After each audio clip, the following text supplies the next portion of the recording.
APC now, APC now, APC now, APC now. Citizens of the Federal Republic of Nigeria, we must continue to thank you for the time. When I tell you, they watch us for ITV, and they watch us on live on Facebook, for YouTube, for TikTok. How are they? Hey! APC now, APC now. You when they watch us now for television, how light be for your area? You when they watch us now for ITV, how light be for your area? You know, say for the past like 10, 15, 20 years, Nigerians all over Nigeria, south, southeast, southwest, for north, when they talk about light. But first of all, make we greet all the distribution company for Nigeria. That is when I mean the distribution company, like for south now, for Edo, Delta, and Ondo, you know, you go see BDC. If you go Lagos, they get their own. If you go southeast, they get their own. All the distribution company went there for Nigeria. APC now, APC now, APC now. My mind they say make I enter, make this voltage, but correct not the light na problem. Light don't frustrate us for Nigeria. Oh, make we tell ourselves the truth. Oh. Light matter from the former government and former government and former government to this present government. Lighty, water, food, house. Light don't frustrate us. Business, light matter don't. How so? Even Nigerians now they buy electronics again. That's why phone now don't take over. People without light, how you want it on television? How you want it on the fridge? How you want it on the AC? Light. But federal government, how we go do this light matter? Now, what they can they pay Nigerians pass now?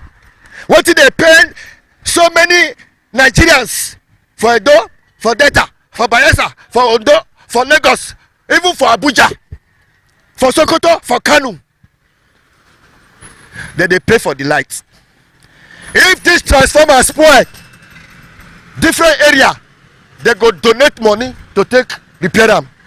The latest one I be say the transformer oil don't short. Oil short for the transformer. If rain fall, breeze blow, pour fall, landlord and landladies and tenants go they donate money to take repair. Call them NEPA, call them BDC, their property, private company, and every month you come to collect the money. But we as journalists, we don't go ask them. They say if transformers spoil for any area, if wire or pole get a CB, say now their responsibility to do them. But as an area journalist, national journalist, international journalist, Nigerians they pay. Nigerians they buy the wire, then they buy the pole, then even they buy oil. Some people now, you get some area now, you get some car, then the other one now. You get what they call armored cable, now be that one. We don't know they thief the armored cable. Now wow. Armored cable. Some people now don't they tie red and white put for the transformer. Some people now don't put solar CCTV for their transformer. APC now. APC now. But if to say not be all this solar inverter and generator they cry for Nigeria now. Federal government, you need to do something. One of the biggest fraud when they happen to Nigerians now lights. Big fraud. Also, waiting they happen. How the light be for your area? Oh God, the light not good at all. The problem we will get for this country now light. If light they constant, every Nigerians they go see they try to get their end their living. You know how much federal government of Nigeria don't we know they see light. The government they tell us say they pump money. People when they give the money, why they not tell them to do the work when they give them money for? My area now for Global Road for Ewa Road here. 2 weeks we never see light. Now you short for na transformer. Nothing do transformer. We not they see light. We not see NEPA ask. Nobody to ask. See here now. no lie, small time now they go bring bill, we go still pay. They get one yeye meter wey dem dey carry dey waka now. If you buy card put na e don finish. Person go come dey, if they just bring the light twem take am, you go check your meter, no card again. The meter dey. Na sucker, na blood sucker. E don render many people useless. Let me say, if you use am pump water. Hey, dem no dey try am. If you just pump am finish, tomorrow you go buy card again. Okay. That's everything. And my brother be this one. This light matter, not be only for Edo, all over Nigeria. Edo, now we go talk of first. Yes, now Edo we how it affect you, light? My brother, now God go bless you. It will say not be this solar we can console. Oh boy, some people go not go village, go sit down for village. This solar now can help everybody now. Feature some people now for fridge, you will see as a solar now they use. Feature some people now for all those water where they sell, all those ice block, and you will see as a solar. So everybody don't go solar fridge, Bam. solar fan, solar television, everything. everything. So for this NEPA own, whether at disco light they want call am, I don't even know the dream they call caller now. Whether at disco light, they don't frustrate everybody. Me go beg federal government. I know say they put money inside, but they not they put person wey go dey monitor them. How na waka reach, how na do and reach. E no dey. For your area now, you dey repair Now we dey repair our own. Me dey do our. Now me dey repair our own. Our own na once is spoil now we go levy ourselves. The day where is spoil now. Each child na 30,000. Everybody pay. You understand? After we don't pay, you go recommend here, go meet them, go tell them. You go see pay NEPA. We want work the DC. You go rent leather by yourself. But BDC don't tell us say na their responsibility to repair the transformer by the pole if anything spoil for your life for your area. We donate money. Wasunu na like they tell you. Me want tell you now, hold her. People wey dey for street, now they go buy wire. Now they go buy pole. Understand? Everything was spoil for transformer. Now people wey dey for the area, now they contribute put. But once more don't end, maybe they on the 15 now you go see them. One woman and one boy and one the other old man wey dey that one dey climb the leather. You know that one not get blood for body again. That one will carry leather. Because one even that one use whole take whole light, you no go kill am again. They will carry am follow body. One woman will put eye glass for eye. You go say yes. This one a house. Now they pay oh. This na house they will cut am. Before you know, that way the one it don't climb up. MPC now. Cut down. You say, hey, okay, wait. That one go dey up with plier. Light one not supply. One on one quarter. He never tell where we repair this thing so. Understand? He never tell where we repair. Before I let you go. Yes. You don't take this country for over 15-20 years. Yes. And you know say don't they go like 3 years now when this our new government come. Yes. The former government and this present government. Is light improving? My brother. No, tell her they say are we improving? For this one where you dey so. I no see am. The other one, now I see like MPC now. MPC now. I'm not say government not the work, government the work, but for light own, I never mark wood. Understand? I never mark wood for that light. I know say go reach there. One day be one day good, but light own not for Benin now. It's not good. Waiting they happen. Every day for Nigeria, we must continue to thank everybody. If you come Edo and you go some states for Nigeria, you go see say most vehicle, car, bus and keke na CNG that they use now. But anytime you come CNG station, you go see say queue. Not be fuel station a day.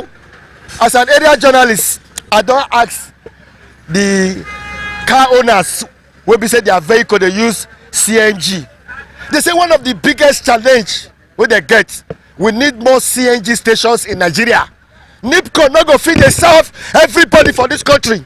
That means to say federal government of Nigeria and NNPC need to invest so that we go get more CNG station. Okay. The truth of the matter be say CNG users they spend more hours for queue to buy this CNG because na alternative to fuel. Okay.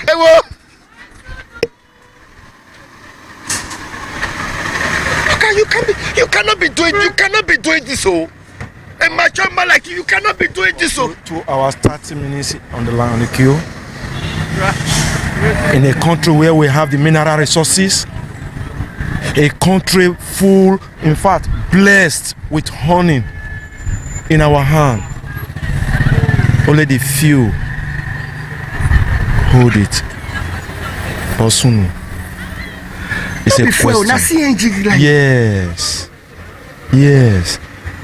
Why can't they do it as the petrol in each filling station you see there? Just because the Kaba doesn't want the poor masses to enjoy. Have you gone to Bonny, River State in Bonny?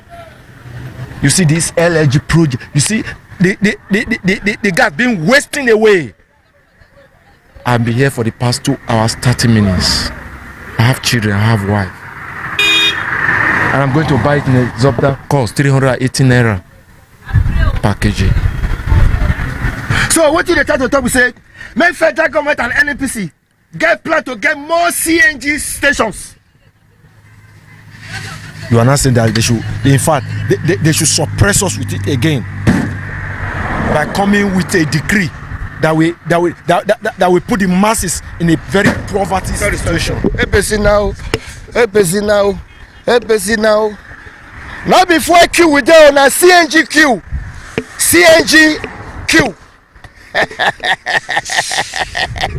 Boss! How you say? Na better alternative before. Na bad, no be small matter. Na better alternative, but to see a bad. Maybe the wahala. So but the truth of the matter be say somehow, when you compare the costs, you go just say what man go do, but just manage am. Let me could this. Kick up first, smoke go first, smoke. Kick up. Because right now the problem is say you not supposed to spend like 1 hour or 2 hours here. That be the problem now. The appeal what they make now be say make NIPCO get multiple stations. You understand? Like for Benin, I think there are 5 or 6 stations now for Benin. Then they supply the whole of Benin. If there is any possibility, say they go fit get more station, at least that one go still reduce this queue. It will really help us a lot. So anyhow they want to do, I made they do so I make all of us they enjoy the dividends of this alternative fuel. Alternative fuel. Yes. So what you they talk say? May we get more CNG stations. Exactly. For different locations. Yes, it go make the whole thing go down where. Because I think for Benin now that 5, I think there are 5 or 6 or thereabouts. And even as we they talk now, so I think the one for Ramat Park, no level, not able to work for some time now. So she don't reduce the number. But apart from the Nico, one for Sapele Road, don't cast. Then other company now invest for this whole matter. Like what we hear, I don't know allegedly. You know everything now for this company allegedly. We hear say again they will take privatize the ownership or whatever deal. But we say for this period, and NIPCO go get that license to take get up. I don't know how to. Hey, welcome. You want buy CNG? Good. Hey, good. Go meet that woman, collect something for your hand. Go meet that woman, make you something. You go meet her now. Hello, who there? Quick. Somebody give me something. Madam, come, quick. Somebody take anything we I like, quick now. Oh, what you like? Come. Huh? Bring paper bag. Bring paper bag first. Bring paper bag first. Bring paper bag. Bring paper bag. It's a bring paper bag. I should give you something. Paper bag. You want to feed the family for us? Bring cellophane. Give her. Give her. Just give me the carton. No, never reach. Just carry the carton.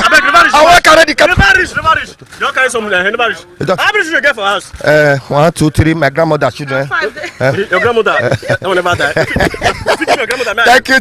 Thank you. We don't go. ABC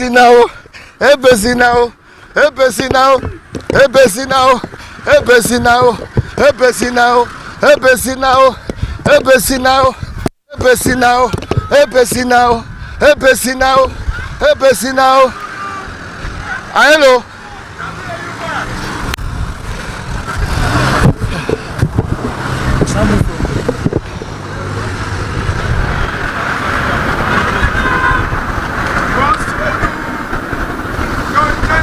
You te hein?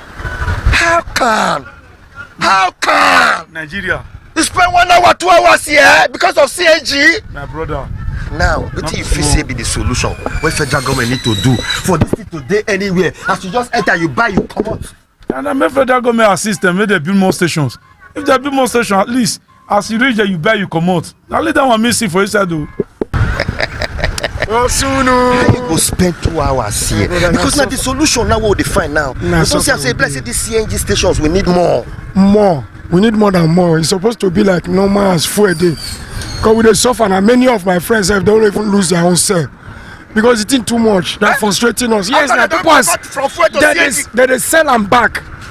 They sell them because the suffer is too much. You see them now, 2 hours for you. When the person want to walk, what do they enjoy? They are frustrating us. Okay, look at that front line. If you pass front line, enter. It's 1,000 naira straight line for you. You go dead, you're tired. So they want frustrate the people when they follow due process. That is what they are doing to us here. Now what did they do? That is all the thing. They suffer us. We need more. If many people will convert to CNG, it will be easy. At least we where they use CNG, we still they consider people for road. We they consider for the price for the yes transport. now yes we they consider it's not the same. Some people they carry country home like 700. People they use fuel if you carry from Ring Road if it be 700. But we where they use gas if you carry 500 now. So 200 naira difference is something. How You light? understand? How light for your area? Light. My brother, that one I no go area, not just reason that one. If you reason that one, go get BP. Just leave am, just the money, just. You Light they tell you. Na light. Federal government light. Not just go there. If you just go there, na problem. Na dimming, navigator. You dey donate or pay any money to take repair because people wey get light. They say you not supposed to donate any money to take repair light. Now people, that one na old story. Na story be that one. Now people wey get the way they use and they repair them. They will say if you wait for NEPA, you go old. So NEPA no go mind you.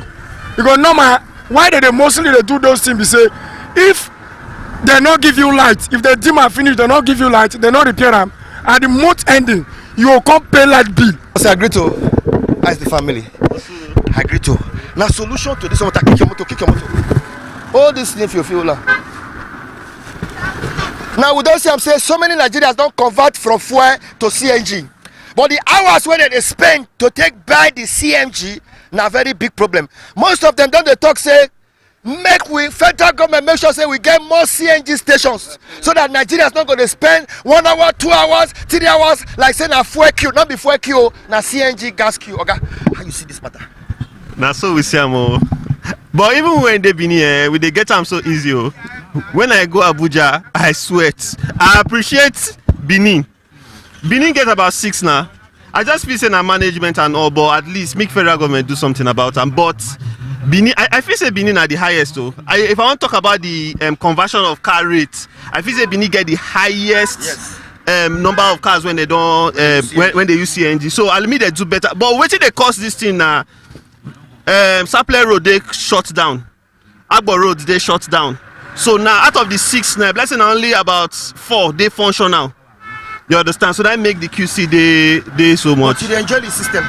The CNG. I agree to. ABC now, and the family, and the car come with you. ABC now. However, citizens of the Federal Republic of Nigeria, if you look up now for Nigeria, those states now they get the highest vehicles where they use CNG.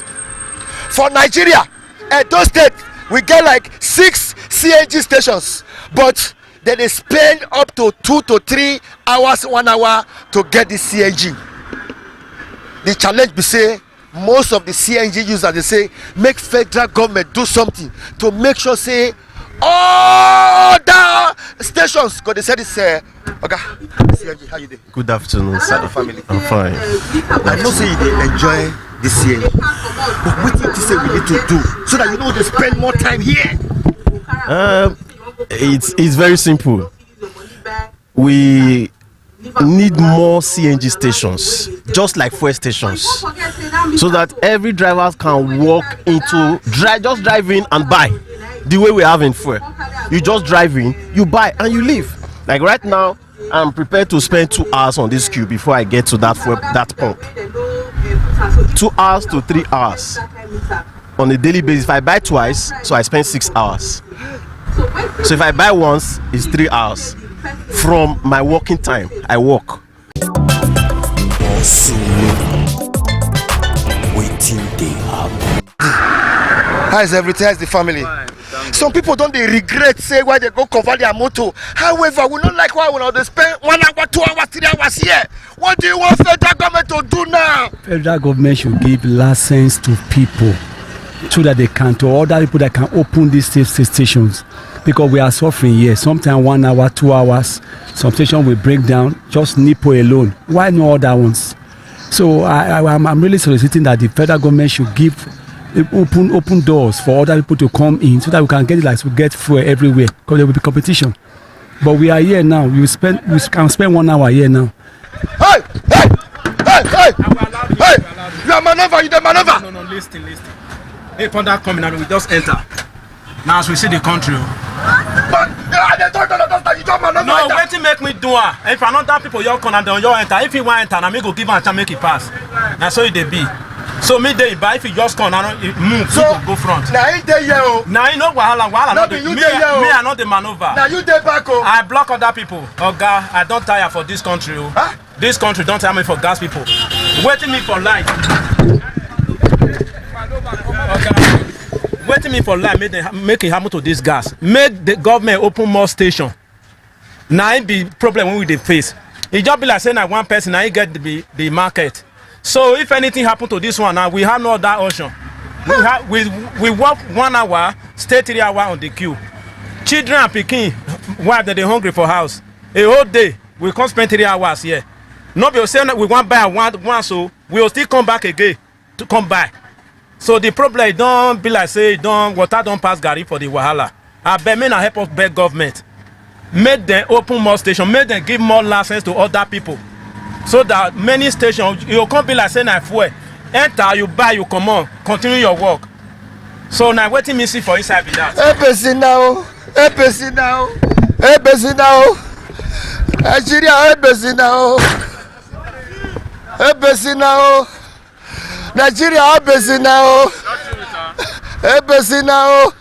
Now you come find ourselves. Every day, corruption they kill my country. Oh, every day, tribalism they kill my country. Oh, every day, settlement they kill my country. Oh, every day, godfathers they kill my country. Low. Wetin happen now? Nigeria don scatter. E be like broken plate. E don pieces. You know, if broken plate fall, as today they scatter. Now so Nigeria don scatter. Maybe you go convert your motor from fuel from diesel to gas. Okay, see the queue now. Can you imagine? This one when you see me now, before I go back today now, you go reach 6 o'clock. Oh, you know some people they follow front. Yeah, they follow front. We go there. Yeah. Now so the experience now. So what will be your message for federal government? I'm gonna get more. What thing happen? I mean, need people don't hold us for here. Get government. We not got government now. No, that one go break corner between me and you. No, we not got government. A country where we have a city president. President, how many days he stay for Nigeria? Where is now? Where our president dey now? Right now. Where the president dey now? President abroad now they stay pass. The president not get right to travel. You know go get treatment. Now be say go call the travel pass the video. Our president travel pass the video now. You don't know? He travel past the celebrity. I go lie for you. No evidence there now. Your opinion be that. That's not my opinion. This is your own opinion. Okay. I'm not be this TV station no opinion. Now your own opinion. Our president don't travel so tey. He go double for Nigeria. He go double for Turkey. He go double for France. Evidence there now. He's traveling so that he can bring investment to Nigeria. How many investment we don't come out? Since how many investment up the travel where they travel? President Bola Tinubu is traveling so that he can bring investment to Nigeria. How many don't come? When people investment they leave. How many don't come? How many you don't see? Tell me now. Every day, corruption they kill my country. Oh, every day, tribalism they kill my country. Oh, every day, settlement they kill my country. Oh, every day, Every day, Godfathers they kill my country. No. Bosume. Waiting they happen. What? Oh no! How can you be doing this In the public of Edo State. in the public of Edo State? About Okpere. Oga, That your area where you dey stay. How lights be?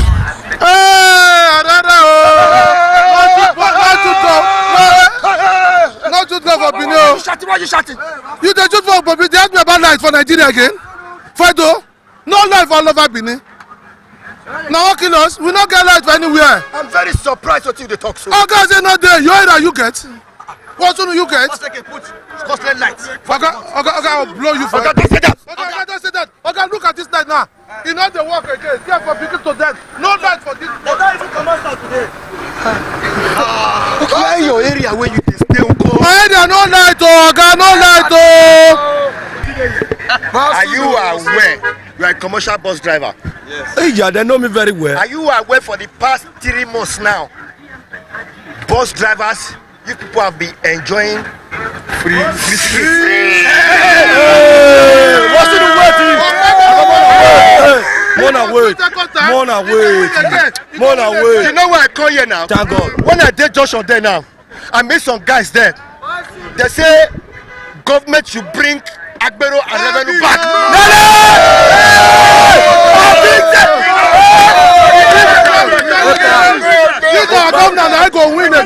Okay, listen. The guy say now only the Agbero or the park people now go fit control now.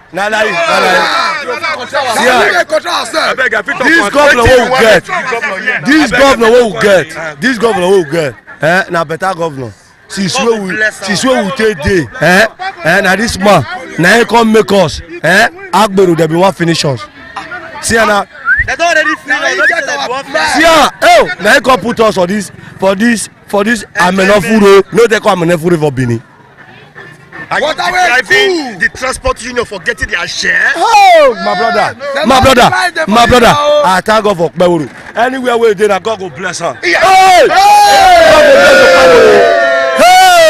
Everyone kill us. Abeg, they say pet still come. We no know say na wayo. Hey, oh what? I mean that happens of again. What you say you want to tell governor just now? Wetin I want tell governor say, since I dey drive bus, the only governor wey don make me enjoy, wey don benefit me, na Okpewolo. Why you talk so? Why I talk so? Number one, he say these people dey suffer. He say ticket, he first stop am. The people wey dey use stick take dey beat us, he comot dem for road. As I dey na since morning, nobody don slap me o. For like 4 months now, I just as I come for am. You never receive slaps since Like 4 months, nothing. I say never break my side mirror. I say Okpewolo na the highest. For the money wey they collect from we passenger, they no reduce na transport fare. Abeg, before I come down small, more no talk like. Before I come down small, but the thing wey take dey maintain motor, you see, could you believe our tire is still 35,000? To buy engine for this small motor is almost 700,000. You go and check it. They say dollar no gree come down, but I mean no know wetin dem dey do for that one. Na only food dey come down. Now we talk of cost of maintaining motor, e still hard for us. I want to ask you a question. Are you aware those state governments, the local governments, and the transport union and all the stakeholders, they are losing billions of naira because of una?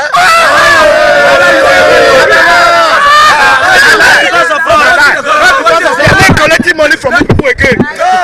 Local government is not great. Wait, let me shock me. You want me to shock you? Shock me, oh. Now, the government is not collecting money from us. And see the good work that is going on. Go see bridge where they do. All the road that they do. And before they say now we that they collect money for, Okpewolo tell them now say he no go collect money. And now he said the work you want to do. You know, go for Bayi. That they work every day. Go supply road. That they work every day. Go ring road. That they work every day. And you know they collect revenue, but the man they work. How you want to beat this one? They say no go. Wait. They say no go school. But the guy said pass them. You finish.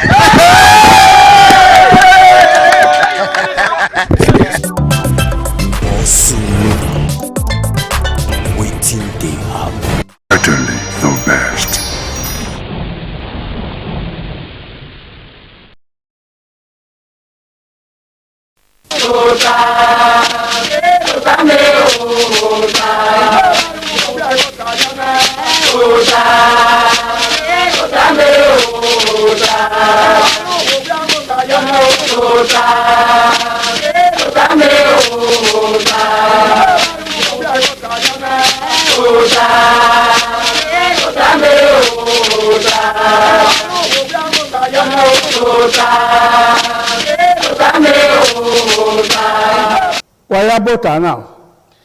Ugi bota we say niwa. Eye na ya fere bahabe uza no gbera.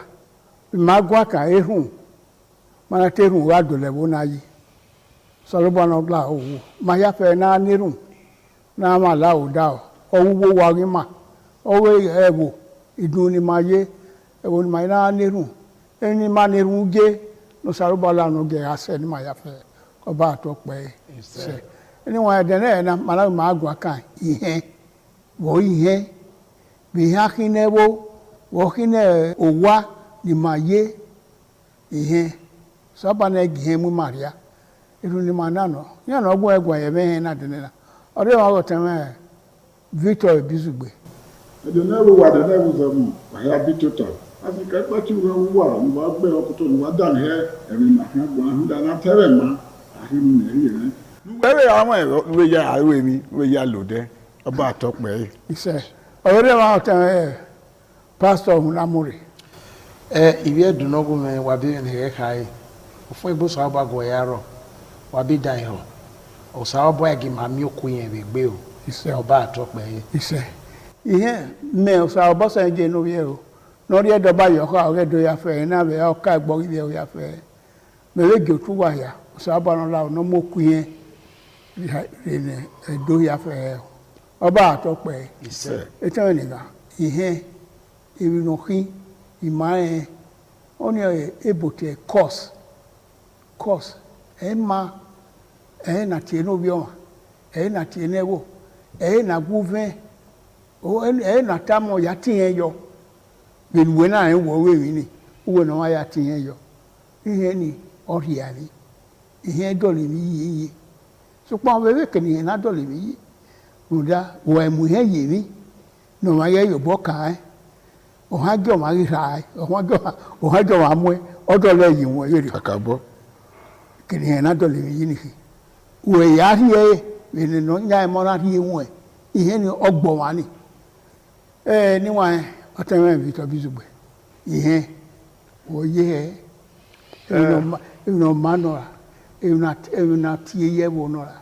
Ihe na tie yẹ wo ugbe enwere ne ban na we ihe agbada no mo neva no ora egbe obo na o egbe obo no pa so pa ihe no mo ye gbe vio ihe keke be bo opa yan ti aju fi kian ebi ga sonoma uti hen yo waru da egu ti hen ye mi no ya pris no me ya ye mewe emi ni obo mo abehe ero emi na ogwe ukaka boy bo dai ihe o wa nwe na obun ma mewe ewo no ma he emi na ye no de omo na dagme do mo no roto temi na ati he yo ogwa ma na he ona ye no uligi aro to tonu na ati he yo ewo na ayeke ihe awe muladian we e wona we na we na ga hie na ga hiusi na ga temu ni giro to ason ya ro avan ya ro do bi amase ti awe amu yo ma be obo ati he yo e ba ni he na so agbo ma dole mi iyi so pon awon no we na ga gien ari vio emi nu we ne abebi kunuru we ugwo ore no usie gburu wa ayamu ihere okeki oho ema ihe ni are ologo owo ago mi oyi ni aye temtem ni awulo popo hu ni ihe na tie ne hin ayo no ya ra na ya kokin ani ogbin ani o si oba to pe ise ma yibu wedi o te pastor ihe me we zebe ohun saloboa Even no movement we are going in no not a Bible. Ihe no so error Besonia a record or I view good at the way a Bible have oh yeah yeah so muda e digo opa we a Bible ihe no a Bible no domono wa talk e do no pe wo won tare magwa kana no da e mana o ihe ke we oriaki na mie iriaki na mie wie yeke oho na tie repercussion no ye oloroma no le lo koria no nda wa nyise afia gbele leria wa oho iyen le leria e ba no salo bana ka bu we bi no wa we yen ye yoto aro ke bu we zokba eri afia gbe we roto afia gbe kebiye we zokba wa we miye umiye wa we mierun eri afia gbe u we mi afia gbe bere ri mataba be bi no wa o salo bo ayagbona je unwe iye ilele ya fe no that a 10 commandment no ile ogi gbe ni no ro iye oga okike thou shalt not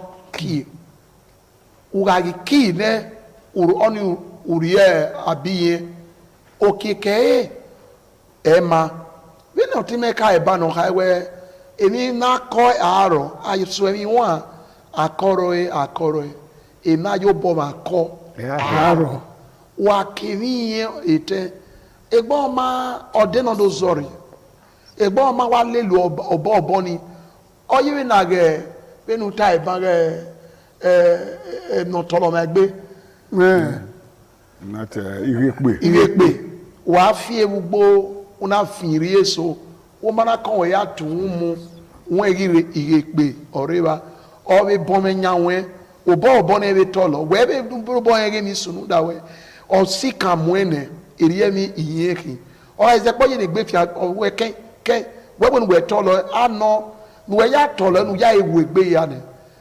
inwina rene egbe ya tolo wa ne o wa ni iye ma eveil e ameve la ko wa yen ga so agripa so be na irepe ya ba e ya gon samayo egbe ne eriye mi iyeki wega wene ni ozetigari eniyan emo okeke ema nunda iye tosio makoto iye oyoma mita iye ogboma dine yimi iye osiologo ma yo ma gbe dopa emi opa no gire egbin yen e ma ni bunro emi we lagbera ni o ba ge ni yen no nunda o sa opa je mi fe newe ewe urawe urai uri yen ewona ugawe uriene be no be aye we be no wa egene ke na gbotion ebe ye na bom egbo a ona wo mo pa ma den yin unda era ro wa yero wa ye gi kia o salo wo duwa no dege ni ro pa ma ri egbe la na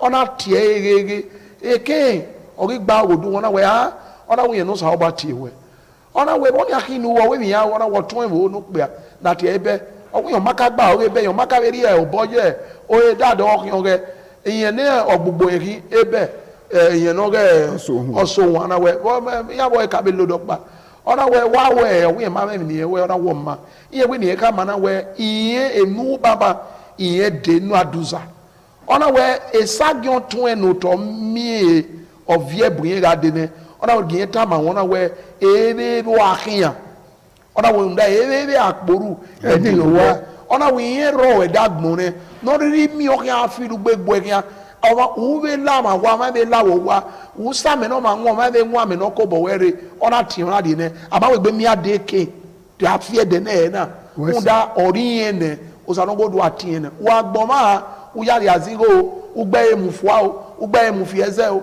we ga o ga ma mi no dere we iye ni de o ga logo ma ni emi ese ezo oba atokpe ise anyway what da matana wani gbama wadan matana wano gbera gbiye wadan matana u vara ko o yue akara ni yo ya bio ugbo wani awe no gbo awe wa uya ari azen igo umeke na fe umeke na bowa umeke na hin moto ihe ni hi ọwa no nyami nu we ya ri o be tin enwe ihe ma won ebedo awe bo ya ro awe bo ni na ya meti abege no yo amu wa we aya ti ebo na yo we no fi aye okwa he isago eya boya fe ni redo ima awe bo ni no meke na no yo amu wa no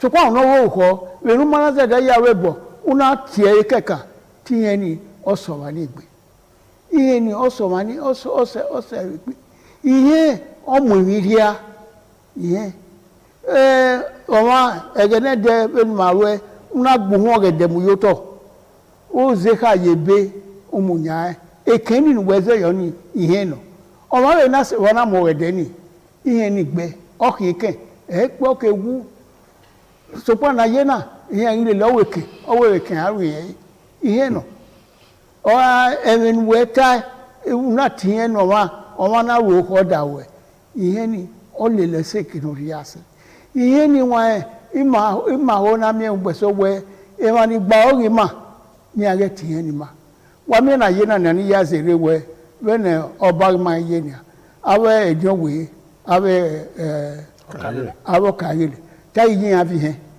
so pa kagele so yin tie kwaro awo wo ni eni efe yo eni efe bu veni inu aru odo fie wori e ye la to ma gwebo tele yi awe no bion we wo pa ihin to ori ye fie po benu we be hin o ma se awe no ma ko se de ye gba o ma da ro ba o ma da ro wo we o la to ma be wa vi osisi ai agun ahon ai mi ai ko ekule akwa webo so po we wo ni o we bo he aye ekere ni ga vi ese ebobo wede ebode na aduwa edolo pe o mo da we emi ni he ki o yin mata na we ma no ma ri he o ta me bisugbe ihe mami na wa gwa na ihe na wa ha na asubo ye gbe ihe oyere no ka mo ma gbe ye fi igbera wu nebute SSS o da we yi nu we hu da e ma so wa re wo owi atuba gbebo mu eyeli we ni ra ri uto yan atubero wa mu ogba ori wa o ga kian so pon be ni amana ra we yan amana du o yi hu da we etigu we ara mewe yan ma we ropo na gbin aberi o we na ba ya ogi asin de mi he ya sin ka ni gbin yan ya ti he mara gele we na ni mari o ya yi na o ya ti he yo mami ihe ona be mu eyo we negi o ma we eri gbera ekenu pe ise o to na we 50 by 100 we wo pa wa o ma be ro wa u ya mu 100 by 100 or 150 u ya mu no nya nu we fi obo yi ni e fe ti go esi yen hu di go ego ebi no kan ya ki eke ori he oti he no ori oni no kan abe ho no gwa lo ma no wa be mi ku ni e kan si eyo wa we ga ti e ogwa le mi ami e wo won gbege awe no de o e po ye wo kokko ni kuluku gbodo akun egbemu okun egbemu nu we ihe ni oroyo egbene o ga fe pe yen do ken o kan du adowe ya ere ma na te o de pe awe ye ti ladan wo wa hu da be mi ku no ru ihe oyo egbene o ma ko ma no we mi no ma ai be okeka we be no aye awe me ne ga ya bo wa adowe na yin mi ara yin mi abe se ti be ki he gbori egbe ba edo yin mi ayo ne bowe no re be no hu awe u ya confess why make a confessional statement ya mi eko masalobua osabo yabo we eri obe ye o ma no we mi ihe na oyo wa ni la egbe ne ona do mi ekwe ona kiegwiri egbebo awe se ha o we fo egbere hu do ni o ke ni ma yo bo wo we ya le ni he ma ke ni ma de ye gbegbe hu da e na ye gbevio igba no le gbewi o ma ko wa no ga we sarieti ni o ma wu ya ri awo o wu ya dolewo yi etinari enu we na ya dolewo yi ihe wa esike edugboru weye aga owo mo na wa bebi ku una fi aito una ari ya webo ewe wi ropa so pa o wa ni na fi gbogbo yi do ne ra o na samo go ba meze awe ho keke we ri on gbe iguma o gbe keke ihe kan na we gbe oba atokpe ihe magwaka ni wa we no da hi mana we fio boy gbido urie ni so na owu e urie ge owu we mu la wa uduro mu ya no wa no nya na aso a o ya ri ama mi wa we ebode uda ihe ofian utome ona te so mi piye a gboso won wo owu ekigbesi ya gboso no imanibu yan wa pa ma ka wo yan gbele yan o but ni buwo yan fi obo yido o yan we no ma keke eduna iye emi emi he e na mi we ni wa egenede ka sunu yo via sunu yo kwa eba sunu ye bonibu ti ya muwe na mi we omo ma ro ho wa gele ya ti ani yemi omo no we mi ni iye na fe wo waro wo ma ne do ma ri oko aya bi yen oni emani me a wera me ya o bi yen gbeso owo ko na owo fi owo yo ha owo ma fi owo yo ha we do bi yen eso we yen gele fi owo yo ha abidu we be ra mi we emi ni ma o ma ru ai funda o mi no be ki ladia ile no nya wa no nya ko we ori awa ho ni oro awa iye no ni wa mi o we o se e we to bu no ro ko afian no fi we oro no fi an to me negi aba me dagbe ya iye ma mi na sikegbe mi na sikegbe so pa wo bo we ni kata si ihe odo le mi yi eje mi ria eje bo ria we ewe o no we na ge mi no wa dun ai we so we genede de koko wo wa ru emi no ria o ke polo o teka o wa aziba o wa de koko o de ko o teka awa no iye so we ro ai we ru e ba fa o me no si e ni dade wo we rio na ma me e mama ni o me no si e na mi we iyan iru ilele na te lo uhi awa ihe lohi thou shall not kill thou shall not steal ra ye gbodo yi o Bible di retala di wa ihe no udadu hi ne dado lele bewo ke na lele court ke na lele wowa ke na lele awerima ke na ege baba o emi nu na ema una we wọ́n ní ugbo na agbeyo oro so pon ihe ugwu emi ame ihe kinema o so bo no mi mafa no mi emo ni ma bi afa wo te awa kiye o tan paso domo onana e bone no wa iwe do wa mi na ya na de sino kan me iye mi no wo hama we kin mi ra no ma e gbo o zebo mana gbo bi e do pataki no we kin no ye mi no me mo ave ko won we eni kemi na agbona na me ero wa we mi esi ero wa we dan ero emi yen na esoro na tie o sanowo do ajagmo ona je yunwe erun ohun afian gbe ona be je yunwe iyen nuwe kenu yime ko yime nuwu yin okeke ole lomani uga nyise afiangbe buwede wa be nyonge dan una te iyeni obi bo mande usalo ba tai ebi no wa wi eje yoto aro kebu owe zokpa yemeji yoto afiangbe kebiye we zokpa nunda emi no ma ko oro iye soro na tie no ma wawe esoro na ya bo agbon to agbon oro ugawe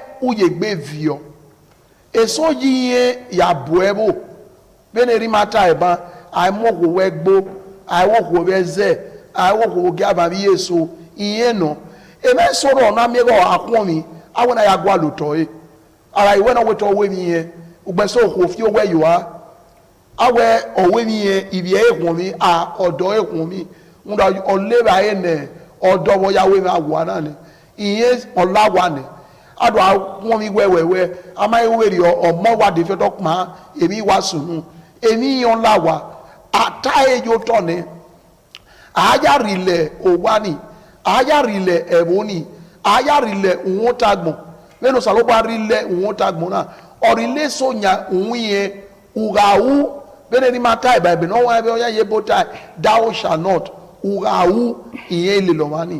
wọ́n àbẹ̀ wọ́n ní èsì àfihàngbé lè lọ ẹ̀mẹ́ sọ̀rọ̀ ọ̀nà òsàlọ́gbà wà fihàngbé lóde ní èsì ní ewu ìyẹn ká mí èmi kọ́ nọ̀rọ̀ èmi ó kọ́ ẹ̀ẹ́mi yẹn kí ẹ̀ẹ́ máa fi àgbègbè kí dáàdó bọ̀ lórí fíyẹn mi gé ọ̀rẹ́wẹ̀ ìyẹn náà yà hù ẹ̀ ìyẹn nù wẹ́ zẹ́sẹ̀ yìí aya ebu edowe igwere gbeta iye nu zese yi iye nu we ya ku ekwa aya ebu edowe oyo rana oyo we na ge oba no regbedia oji no regbedia awe na ede kotwe we be seba ave bu edebe yo we edowe na ave mu ezona be gbi ori mari e ma we ta fan for iye ye regbedia ni ologo ma ni ye lele kian ede na iwa wewe aze yoyoyo ejoji highway ofo wayagbewa ede de agi mi won se na la ona zobo bi miye nunda okeke oho ema wese anyway na zobo bi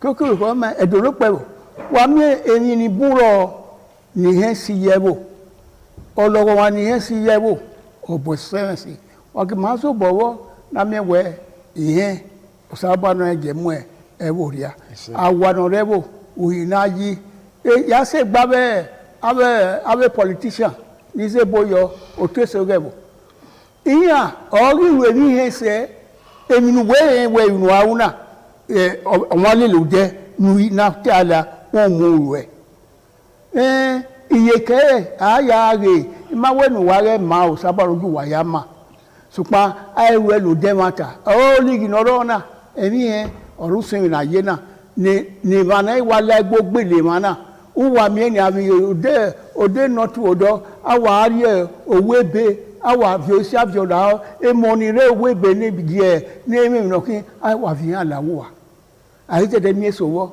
awon na mu go rakire ihe we ni we to bo no wo ni ibi weru ni so ihe ewe wa ru ni no ri o si lade we na mu we iwo na ha yo we no wani mara me no ru e wa ge he ihe ni ki eni ya ki ni wa e bo na wa la wo abe o te se gebo wa ru so no i kose na wari no wari he we no aru no man na ne no when I saw John Ebo yo go John Vio boye ogbo don o ve o keke are mu na be o ya mu na wa so a ori ni anyway kan ya wese dono pewo na la wona ye we na we mi o we na teme ma no ma mi ori o ebuku na la wo re iyen ma be gbe o se mi ame osuwu osu ipapa osi ologun ma yo wa na la ona yo bi ma si emi ni bi ibi o hadori oja ebo keke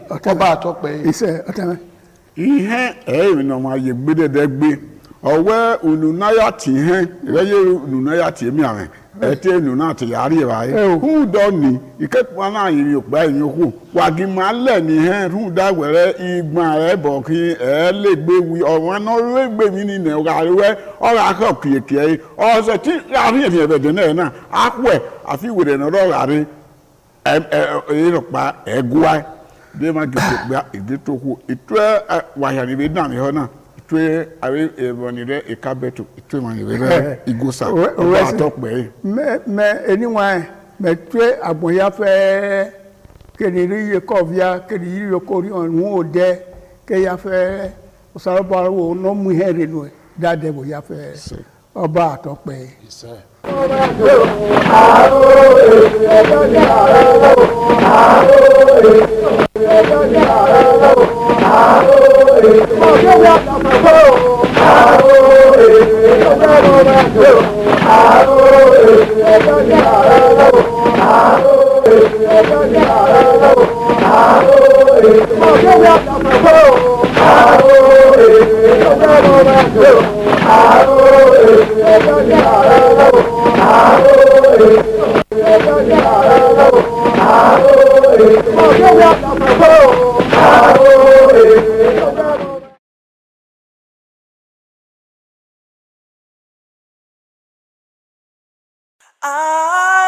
ITV, certainly the best.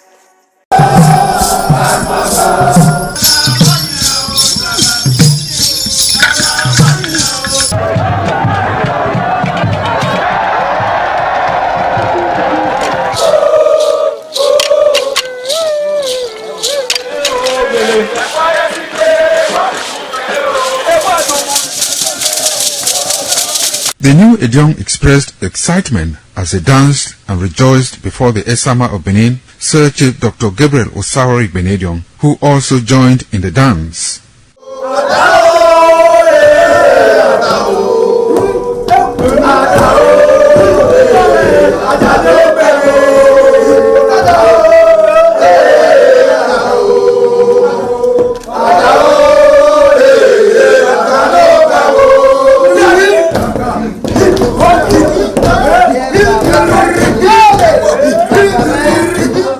As visiting and paying of homage to various homes of senior elders continued, the initiates spent 7 days performing diverse kinds of rites as required by tradition. They were furnished with rules and regulations regarding their new office as Edion. That I grew up in this community to the point that they have now also chosen me as an elder in this community. It's a thing of great joy. All thanks to the Esama of Benin, my people, my family, everybody, all Okada community for this great honor. I am very, very grateful. Well, this is my brother. I'll call him my uncle because he grew up with my father. I'm so proud of him because we are doing the same rituals as the Edions of the Okada. It is our duty for us to make this place a greater place, for outsiders to come and see the goodness of God in Okada.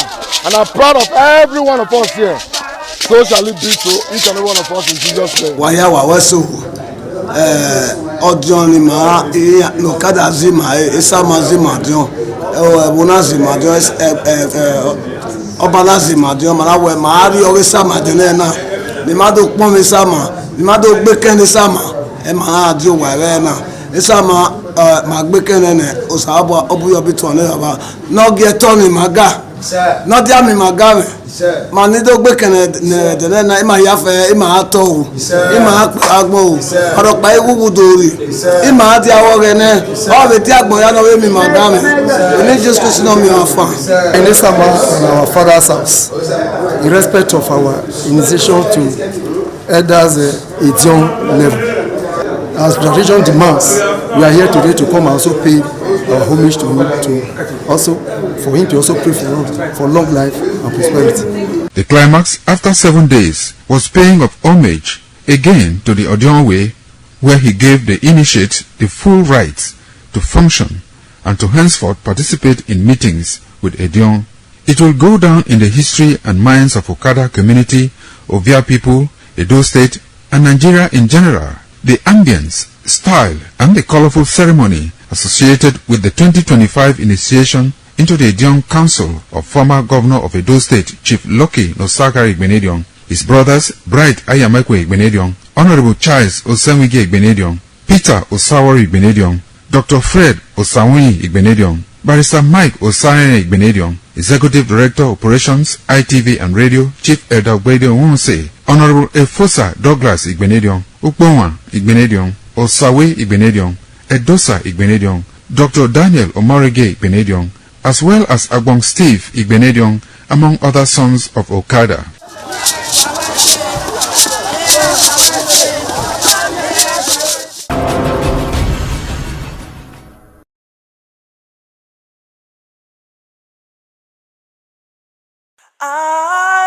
ITV, certainly the best.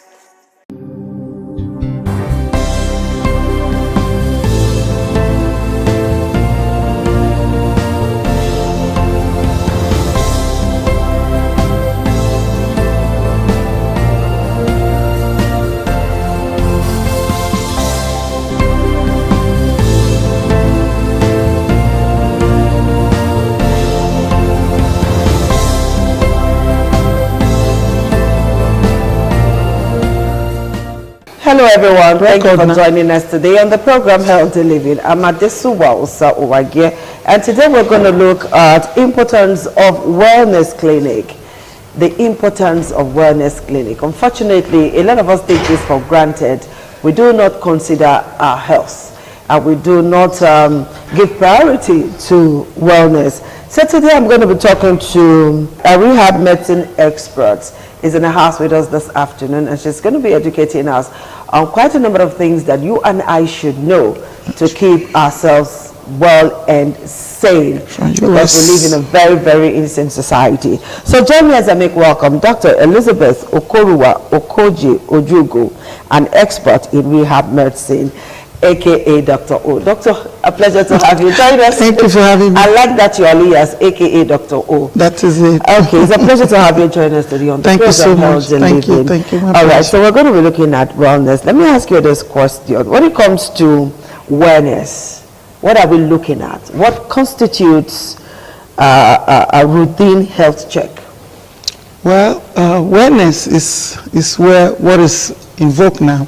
It's everywhere. People, lack of awareness cannot bring you to a big jam where you end up with all these diseases. Okay. Health is wealth, and wellness is something that everyone should take very seriously, because it's good to be healthy, because there are so many diseases out there these days.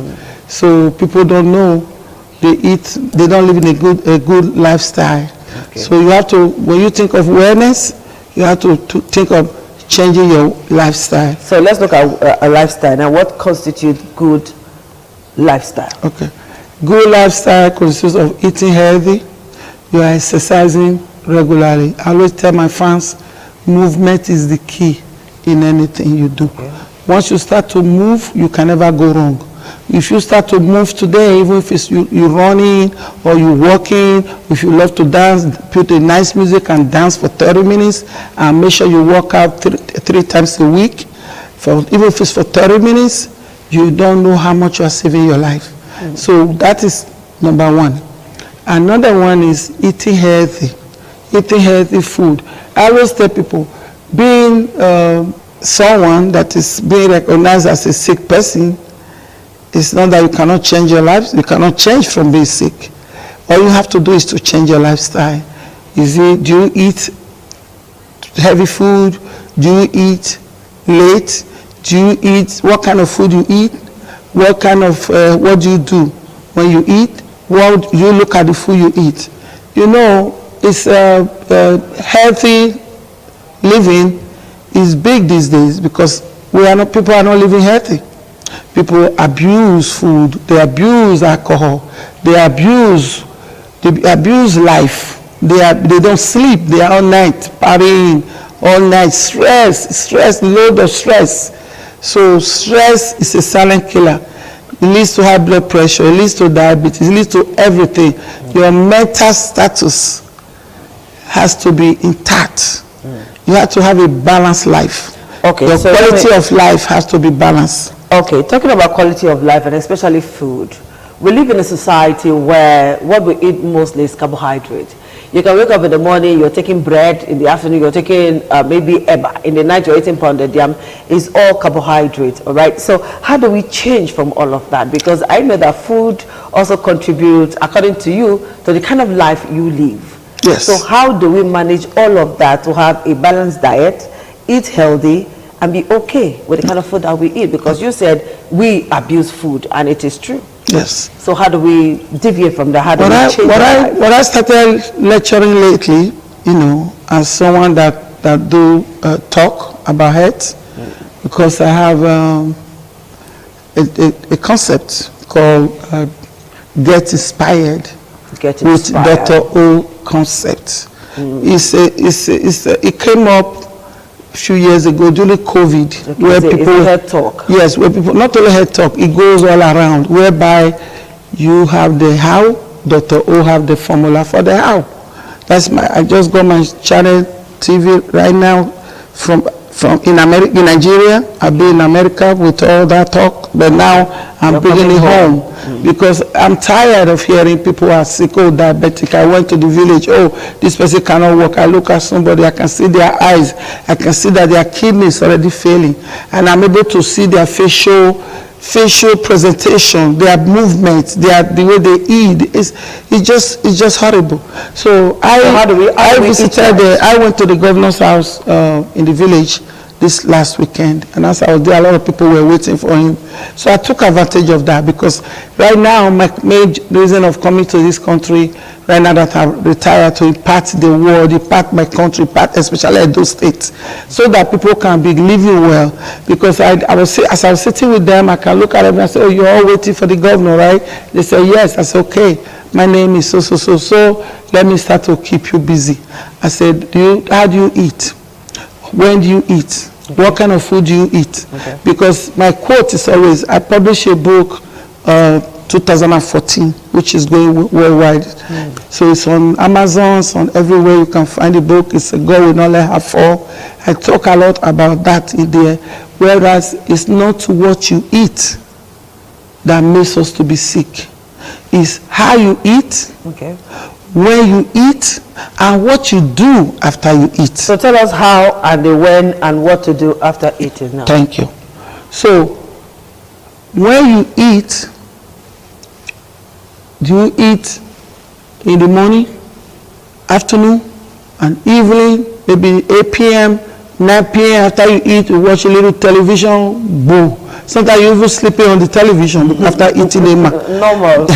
Then how you eat is a very, very, very, what you eat, how you eat, what you do after you eat is, after you eat, what do you do?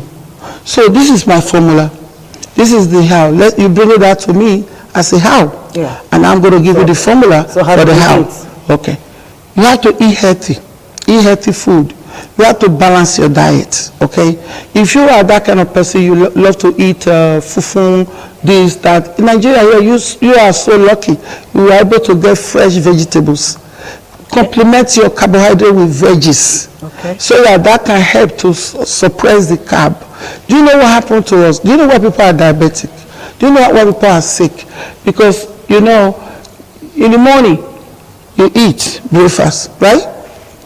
So the way the body is wired, the body will say, oh, here comes food, let me keep part of it. I want this to be the take-home message, and that will just be, that will cover your questions. Let me grab some of this food and keep. Then you eat again in the afternoon. Oh, another one is here. Let me still add some to that. Then in the evening again you eat. You say, oh, let me add more. As you start to go, this will now be affecting what we call the cortisol. The cortisol, that is where the fatness comes, when you start to see how people have a pot belly. Before you know, they start to have diabetes, high blood pressure, high cholesterol, or start to have all kinds of cardiac arrest, even leading to cancer. And these people are eating this food, they are not flushing their system. You're not drinking enough water. You're not drinking enough water. You eat, and the way the body is wired, we only need a little amount of food to survive. The body only take what they want. So now you are overeating, you are weighing down the body. You are overweighing down the body. People wake up, they say, oh, I can't walk. You see them, they're so heavy, stiff. Then if you really are the person that eat, what I recommend, okay, to have a well-healthy living lifestyle, because it's not too late to change. Okay. You want me to fix it, right? Yeah, go ahead and fix it. That's why you're here. Good. So, what I recommend right now is, if you're not hearing this before, for everyone hearing my voice, practice this. And when you practice what I'm about to say, and you go to your doctor the next visit, you're going to be talking doctor, oh, you're going to be looking for a way to hit on my platform, to get on my platform to see. Okay, so let's go to Dr. O right now. Time. Okay. What you do is, in the morning, learn to fast. Okay. Fast. Give your stomach a break. Give your system a break. You wake up in the morning. I always tell people now, if you are over 60, when you wake up in the morning, don't just jump. So eating. Because, not only eating, don't jump and get up, because you can fall. Okay. The problem about 1 killer of older age people is through fall. That's where they have injury, that's where they fall, they have other complications going on. So when you wake up, you relax a bit. You relax based on your bed. Okay. Make sure you feel your hands, feel your legs, you stretch, and just kind of like sit up nice and slow, sit at the edge of the bed and stretch your legs out, Say, okay, that's good. Then slowly you sit down, you grab a bottle of water. Okay, room temperature or cold room water? Temperature. Okay. Water is the best medicine. If you fall in love with water, you are falling in love, you are having a good head. Okay. So you drink that water up straight. If you can't go straight, maybe at the beginning you might not be able to go the whole way. You do half, you can do 3 times. Drink 1. Drink 2. Drink 3. So then you relax. Then you walk around if you are not able to do the heavy duty exercises, just walk around your neighborhood, walk around the house, take some steps up and down. If you're the one that want to go to the farm, you go to the farm and do your manual labor. Okay. Then you now eat lunch. Okay, so you skip breakfast. Yes. Then you do lunch. Lunch. If that is what you want to do, there are different ways. People might decide to eat breakfast, but they will skip lunch and they will eat dinner. So all I'm trying to tell you, the key thing is to eat twice a day, or even eat once a day. If you know you're already having health issues, everyone that is above 60 shouldn't be eating. What do you have business with eating 3 times a day? Once a day. Once more food a day. Exactly one and time. that food should be eaten from 4 to 5. Eat before 6 o'clock. Eat before 6 p.m. Okay. Because you have to have allowance. Your brain, your belly, your system have to breathe. When you start to eat, you should give your stomach a break. The food that was stored in the morning, let's say you eat breakfast, the food that was stored in the morning, in the afternoon there is no food. You say, oh my God, no food. What can I do? Let me take from the storage. Then if you decide to not even eat dinner, you say you eat dinner a little bit. You don't eat like a whole bowl of eba. You eat a little bit. But you are hungry. After 6 o'clock you're hungry, keep drinking water. Water can make you survive. To wait till the next morning. You understand what I'm saying? Then your stomach will not be, your body will not be like adjusting. Things will start to repair itself. Will start to repair itself. If you look at what is going on these days, a lot of young people are dying. Why are young people dying? A lot of cancer everywhere. Why are this happening? That's a topic of another day. But so once we change lifestyle, things will go smoothly for us. And then when you imbibe the culture of taking water a lot. Stop eating too much and keep drinking water. Eat a little bit, eat healthy. If you pass the age of 60, before you eat, put the food on your palm. See what you are eating. Don't just see food and be swallowing. There are certain food that are healthy that you can eat if you to avoid diabetes, to avoid high blood pressure, to avoid high cholesterol, to avoid stress, even stress management. Don't put your stress into food. Okay, Dr. O, we're going to take a very short break, and when we come back, we'll continue with the program Healthy Living. Do stay with us.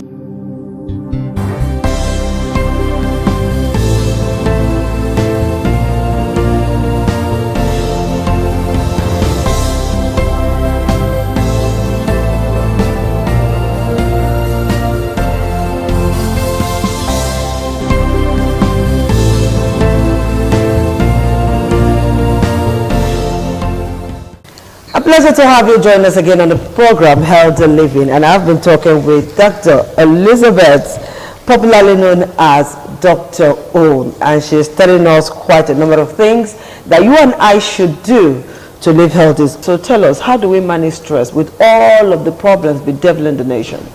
Good. The first rule of thumb in managing stress, you have to learn to meditate. Okay. Learn to meditate. If you are a Christian, learn to have something that give you that mental clearance. Because if you keep putting debris into your mental state, you're going to be all blown out with stress. Stress can lead to weight gain. So what are you going to do? Are you going to keep eating to get stress? Don't let stress bring you to food, to the dining table to be eating. Then one, involve yourself with exercise.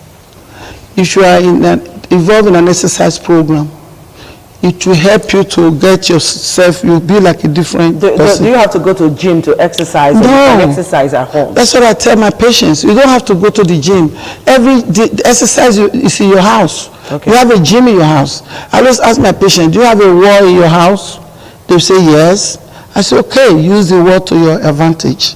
Then I will ask, do you have any floor? You say yes. Do you have a chair? They say yes. Do you have anything you can just put your hand and stretch or do? Everything is within you. Okay. If you cannot afford a gym, do you have a place you can walk? Do you have a school in your town, around your area? They go to that school and walk around, exercise. Okay. And drink a lot of water. Okay. Exercise is the key. And stress, exercise can really eliminate a lot of problems.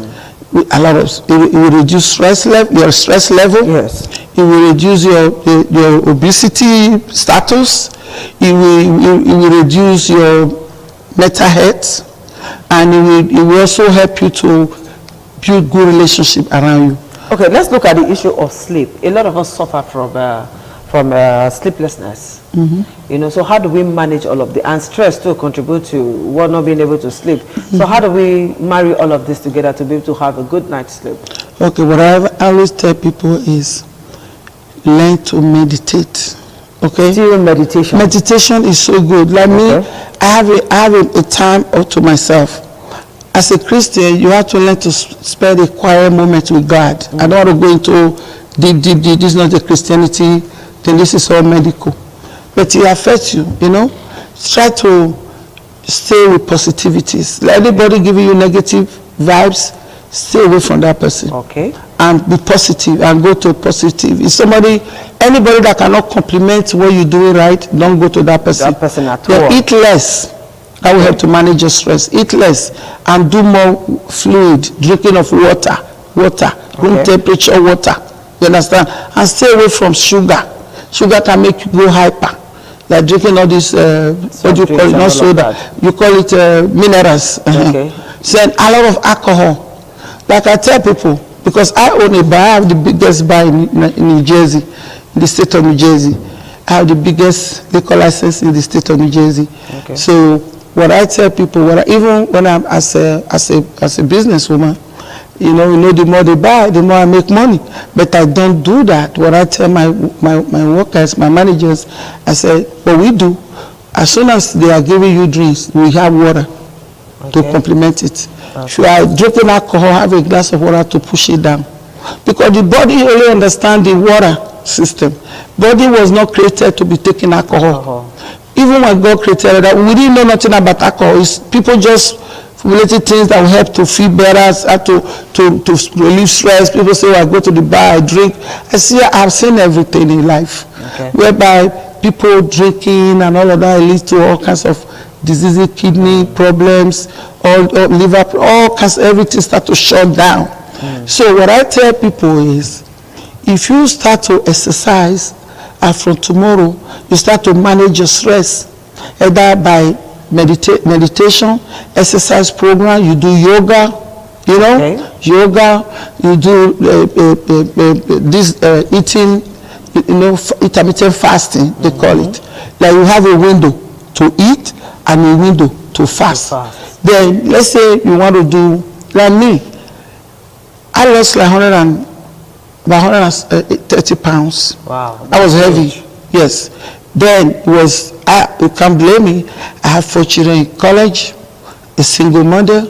I have to pay their tuition, no student loans. I have to work, plan to practice. From there, I still go to the hospital to work extra job. Anytime there's a job that attack to money where I can grab it. If there's snow and I can't open my clinic and I have patients not able to see me, I put shovel in my truck, I go there, I shovel, I go there, I see the patient. All right, Doctor, we're running out of time. Movement is the key. Yeah, to all of this. We're running out of time. Yes. So what's your pattern statement on healthy living to those who are watching you now, before we call it a wrap on the show? Okay. Well, my fellow Nigerians, or whoever is listening to me right now, anyone hearing my voice, from today, you can start today, eat everything you want today, but tomorrow when you wake up tomorrow morning, I want you to be a different person.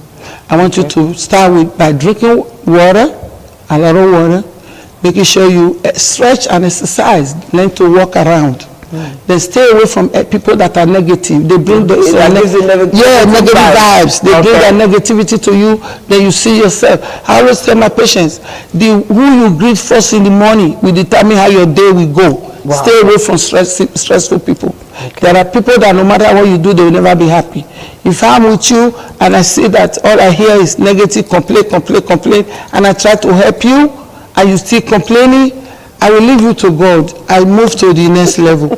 You understand? I refer you. I say, come, you belong to this program. Yes. And they do get better because there's a lot of things that really stress people out there, especially nowadays, you know. But all you hear is cancer, divorce, this, that. It's a lot of problems going on. Yes, yes. All right, Dr. Elizabeth Okoruwa Okoji Ojugo, a.k.a. Dr. O. It's a pleasure to have talked to you on the program, and we appreciate you. I'm hoping that next time we'll do more of this, okay? Of course. And I think coming to woman will do some women a lot of good, because you've got so many positive vibes I would like you to share with women. Of course. All right. That's what I'm here for. I'm doing my body. This is all my humanitarian job. We're going to have you on Woman to Woman so that you share some of those positive vibes with us. So that, all right, people, you've heard from Dr. O. Drink water, do exercise. You don't have to go to a gym. The wall in your house, the floor in your house, the chair in your house are just enough for you to exercise. And don't forget intermittent fasting. It will also help you. We'll see you again on Healthy Living next week. Bye-bye.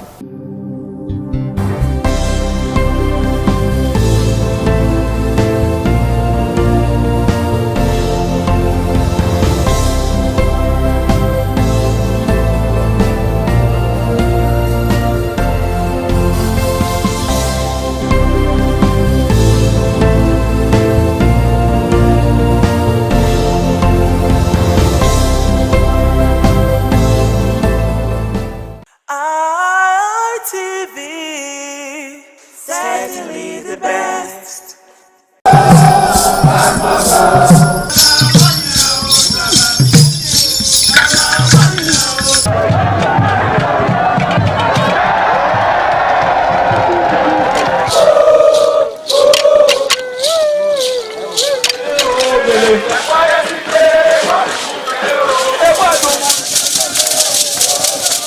The Ugewe is the final ceremony of the series of festivals. It is one of peace and lightheartedness, following the more solemn of the ritual year.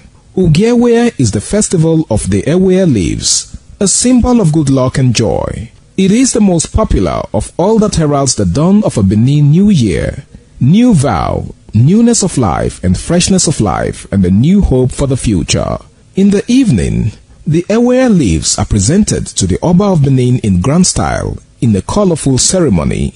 The Ihogbe Society, amidst singing and dancing, bring the sacred leaves that symbolize good luck, blessings, peace, and prosperity. Each of the senior members of the Ihogbe proceeds to give the sacred leaves directly to the Oba of Benin, and others put theirs at his feet.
ITV, certainly the best.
ITV, certainly the best. Viewers, again, we welcome you to Message of Islam, reaching you from Independent Television Benin. Today we have a topic which is of vital importance. And the topic is simply Islamic ruling on intoxicants. Islamic ruling on intoxicants. What are the substances that constitute intoxicants? Inshallah, in the course of the program, the panelists will tell us. To take this vital topic this evening, I have with me in the studio Ustaz Sani Abdul Hafiz. Assalamu alaikum. Welcome to the program. Wa alaikum assalam wa rahmatullahi wa barakatuh. Thank you. Alhamdulillah. And we also have in the studio this evening Al-Aji Professor Bunyamin Aji. Assalamu alaikum. Welcome to the program. Wa alaikum assalam wa rahmatullahi wa barakatuh. Viewers at home, peace be unto you. Alhamdulillah. I'm your uncle Al-Aji Alamin Alao. Now let's go straight to the business of the day. We are looking at the topic Islamic ruling on intoxicants. So let me start with you, Ustaz Sani Abdul Hafiz. What are the substances, what are the things that constitute intoxicants as far as this topic is concerned? In the name of Allah, all praise belongs to Allah, and we ask for Allah's peace and blessings upon the noble Prophet Muhammad sallallahu alaihi wasallam. The substances that constitute intoxicants is anything that can change the sense of reasoning of a person when they consume it. This is what is referred to as intoxicant in Islam, and we call it a muskirun. And the Prophet Islam said every muskir, that is anything that intoxicates, is haram. Anything that intoxicates is haram. So whether it is alcohol or it is any of the substances that people consume, such as heroin, cocaine, cannabis, call them, name them, they are all under the classification of intoxicants, and they are prohibited in Islam. This is because of the Islamic objective to protect human mental health. That mental health is of paramount importance. When you have too many people who are sick in their head in a community, of course, you can be sure that everything will be in disarray in that community. So Islam considers mental health to be one of the very, very important part of the human system that needs to be protected. Now, thank you very much. I'm coming to you now, Prof. Now, we have some who argue that it is not forbidden in the Quran. It's not entirely, completely forbidden in the Quran that you should take intoxicants. And some do refer to Quran chapter 4 verse 43, where Almighty Allah says that, oh, you believe, do not approach your prayers when you are drunk until you can grasp the meaning of your words. Some do refer to Quran chapter 2 verse 219, where Almighty Allah says that when you talk of intoxicants, there are benefits in them and there are sins in them, but the sins outweigh their benefits. Why we now have Quran chapter 5 verse 90, where Almighty Allah completely forbids or condemns the consumption of intoxicants. So can you please help the viewers to reconcile these three verses of the Quran?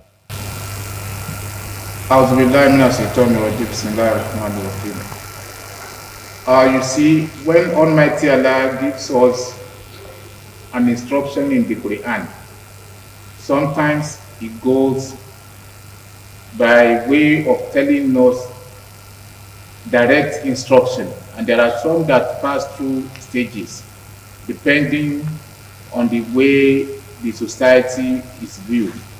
Of course, during the time of Prophet Muhammad, people were also they were indulging in the use of alcohol, intoxicants, and as such, as he was preaching to them, Almighty Allah now made it a kind of stage or stepwise instruction that gradually people were getting used to, people who had been used to the consumption of intoxicants. They were instructed when you want to pray, because just as he said, the moment you take any form of intoxicant, it changes your psyche. And if you look at the entire part of the body, the brain can be said to be the engine room of every being. Wow. The moment it is disturbed, automatically all the other parts and the value of such individual will be disturbed, including the people that live with such individual. That explains the reason why Almighty Allah calls our attention in many verses that whoever wants to worship him must have the psyche complete. The mentality of every human being must be complete, and that is where you can comprehend the nature of Almighty Allah. And as such, yes, in order not to tamper with that, Almighty Allah says you should not take any form of intoxicant when you are about to pray.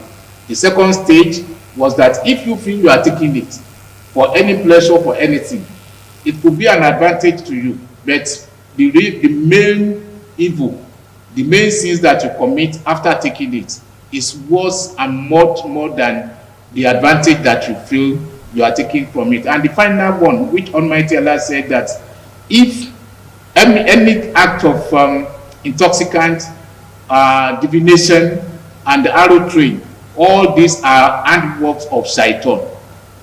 Desist from them if indeed you want to succeed both in this world and in the hereafter.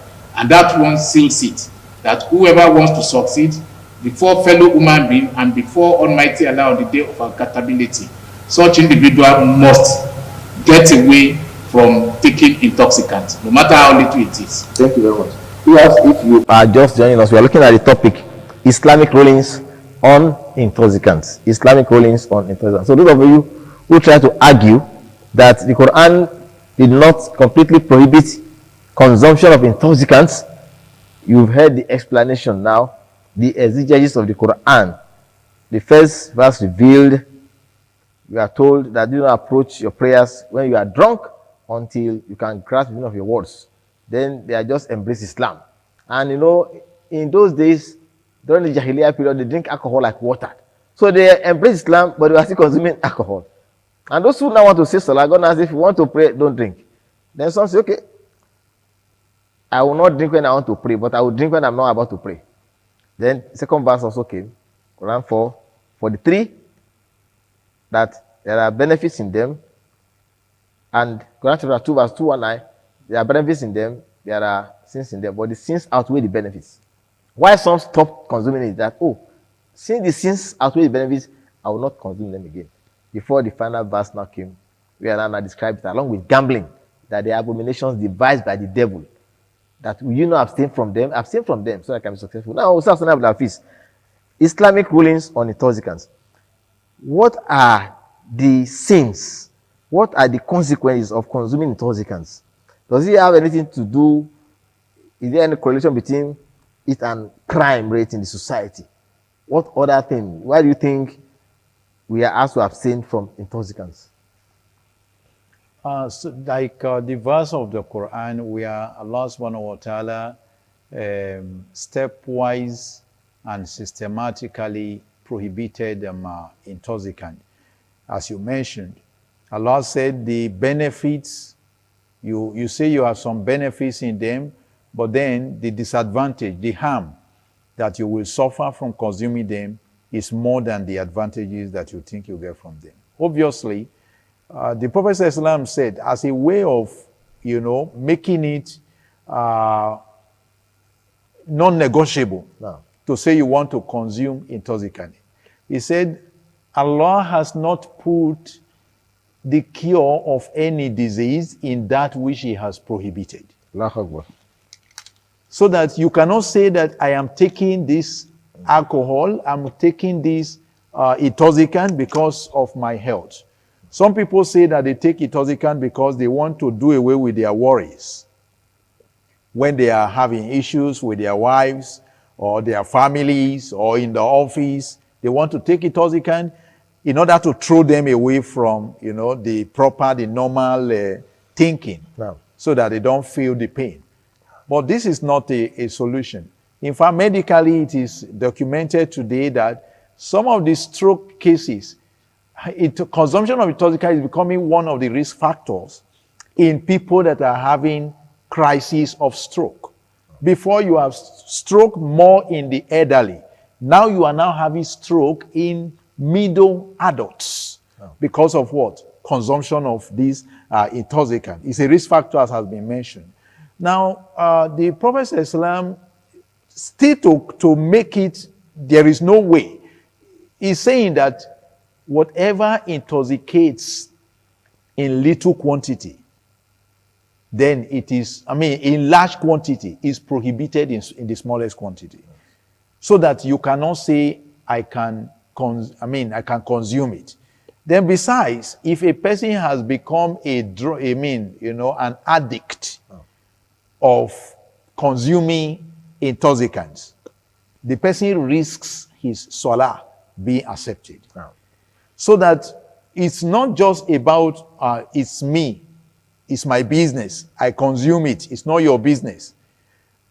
In fact, the Prophet Islam says that the person who commits idolatry, that's one who worships other gods beside him. You know that the sin Allah does not forgive is the sin of associating partners with Allah. That the one who is going to be next to be condemned to the fire of hell on the day of judgment is somebody who became an addict of consumption of intoxicants. So that it is not something anyone should want to live with. If a person has it as a problem, maybe he has grown up with it from young age, it is something he can still fight, battle it, and see how you stop it. It is not only harmful to our health, it is a sin in the sight of Allah. Thank you very much. As you know too, that Allah does not allow you to take your life. Allah does not allow you to inflict harm on yourself. You are not allowed to enjoy yourself. So consumption of intoxicants is like killing the organs of your body system, and Allah does not allow that. Thank you very much. Now, do not kill the organs of your body system. Do not commit suicide indirectly or gradually by consuming what is injurious to your health, what is injurious even to your mental health as well. Now, Prof, I'm coming to you again. For Bunyamin Aide, we have some people that are caused in respect of intoxicants, apart from the consumer itself. Can you please tell us some of them? So that people will not feel that, okay, it's only those who consume it. Well, according to the Prophet ﷺ, it was reported to have said that there are 10 categories of people that are caused along with or in association with intoxicants. The consumer, the one that prepares it, the one that works there, the one that sits where it's being consumed, and the one that bought it for another person. The person that they sent to go and buy it for another person. The person that carries it, and also the people that sit down where intoxicants are being consumed. All these are the categories of persons that are caused along with intoxicants. Alhamdulillah. You can see, in order for consumption of intoxicants to stop, in fact, if people are consuming intoxicants and you greet them, you are also caused. So if they greet you, do not answer them. Then the distillate itself, the intoxicant itself, is also caused. We have 10 categories of people who are caused. So if the carrier is conscious, the buyer is conscious, you will discover that it will be difficult to circulate intoxicants. Now coming to you again, Ustaz Sani Abdulaziz. I was talking about relating consumption of intoxicants with crime, armed robbery, kidnapping, assassination. You can see the in the country. Now, do you feel some kill under the influence of intoxicants, or that's their nature? Between intoxicants and crime rates? Surely, the consumption of intoxicants is connected with the level at which people are ready to commit crimes. Yes. fornication, for example, and adultery, are more like the twin sister with intoxicant. Hardly will you find anybody who is morally shameless that he will not consume, intoxicants. The same thing with those who go into armed robbery. Some of the people who go to the extent of taking the life of others, they need to be a little bit insane for them to be able to do that. They look for substances to consume to deaden their conscience so that they will not have the human feeling that, oh, this is a human being that I want to deal with. So there is a connection. Apart from crime rate, it's from the regulation in road safety that somebody who is under the influence of alcohol should not drive. Now, somebody who is under the influence of alcohol, to tell you how much it is so risky, can sleep with their mother. You asking somebody that, okay, which of the sin is the one that you think is the greatest? To commit adultery, or to take intoxicant, or to murder? Alcohol consumption, intoxicant consumption is the greater of them. Why is it the greatest? The man who can stay away from committing adultery and can stay away from committing murder, by the time they consume intoxicant, they can do any of this. To the extent that one who is under the influence of intoxication can sleep with their mother, they can commit incest, they can go to any length because they are not in their senses. So how about you having for example, a medical doctor that wants to attend to a patient being under the influence of intoxicant? You have an engineer that wants to do the computation of what you need to be able to give you something that that's going to be durable, an edifice that will be solid, and is under the influence of intoxicant. Because some people just think that consumption of intoxicant is normal with life. It's a way of flexing. It's a way of maximizing your enjoyment of life. But it is not true.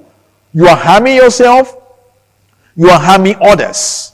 So this is why Allah subhanahu wa ta'ala prohibited it. There is connection with between consumption of intoxicant and the crime rate in society, no doubt. Those you are calling bandits, those you are calling Boko Haram, many of them, they consume these substances. Now, Prof, is there any punishment under the Sharia? And what is punishment under the Sharia for consumption of intoxicants?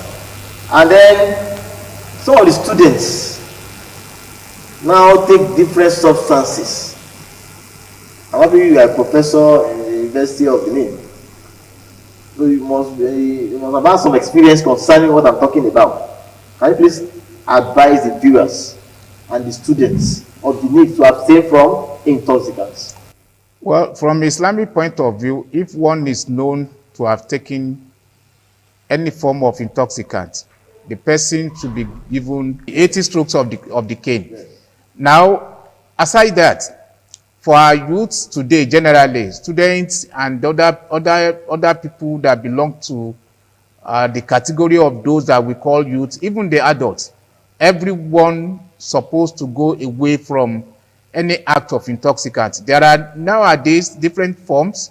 The ones that we are used to know are the normal alcohol, whether the brewed one or the local one we call kai kai, and the ones that they sniff, under which you have cocaine, you have heroin, and those that you also consume orally, under which you have the ones that you smoke. Marijuana is one of them. And there are nowadays, you have sophisticated marijuana that they have laced with other chemicals in order to be more potent than the ordinary one.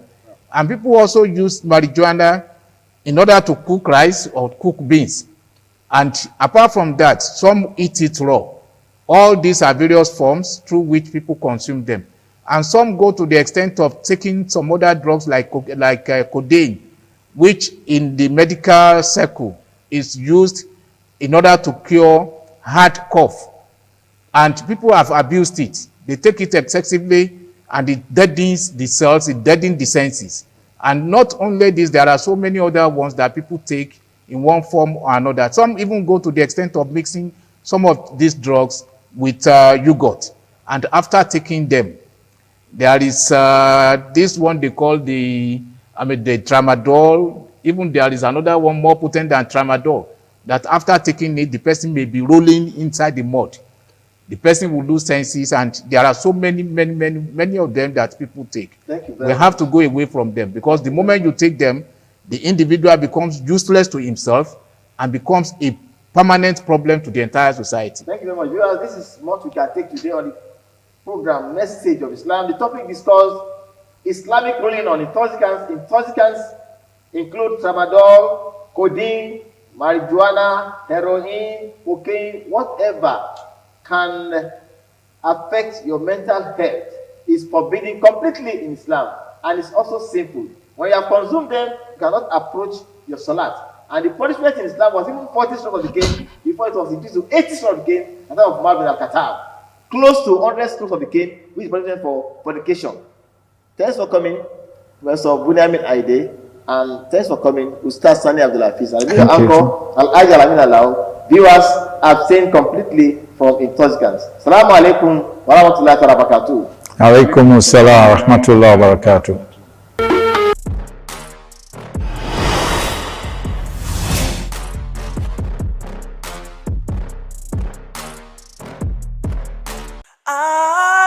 ITV, certainly the best.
ITV, certainly the best.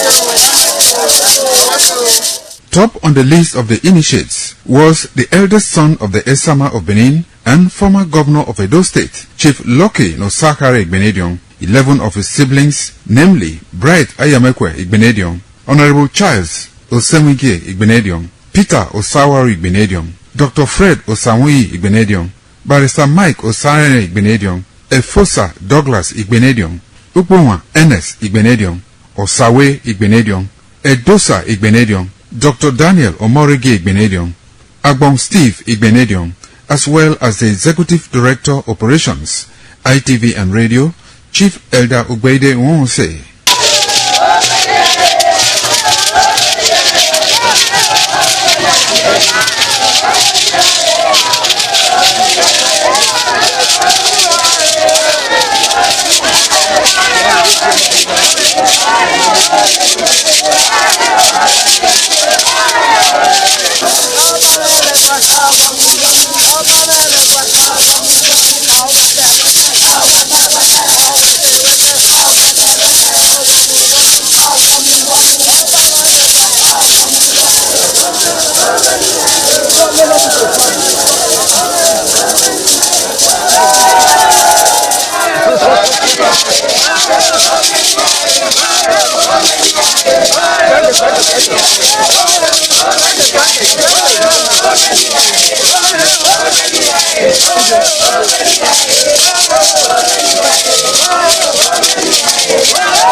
It was a vital aspect of Okada community's cultural heritage, which emphasized the significance of age, responsibility, and community service. Over 50 notable sons of Okada were also initiated. According to tradition and customs, those initiated, dressed in white traditional attire, were made to undergo some rituals, while the Odionwe pronounces blessings on them and assisted them to take a seat with the elders.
ITV, certainly the best.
Akatappo masquerade in display during one of the traditional function in Anambra State, to the delight of people in the community and create fun for excitement.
Akatako masquerade originated from the Igbo culture area of southeast Nigeria, with strong native traditions and importance in Anambra State. It is performed during important cultural festivals such as Iri-Ji, New Yam Festival, and other traditional events in Isofia in Anambra State.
Akatakpo masquerade is known as very active, sometimes wild or energy masquerade.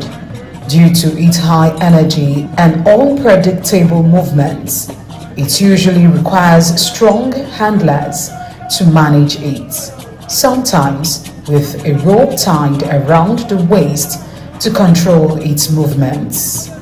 Note, it is often regarded as a representation of deity that honor the community appearing during the cultural celebration.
ezi ọkụ mgbe ịgbara ụkwụ nwaanyị mụ tiri egwu imelu wedin mụ tiri gị egwu chumasin happy Sunday.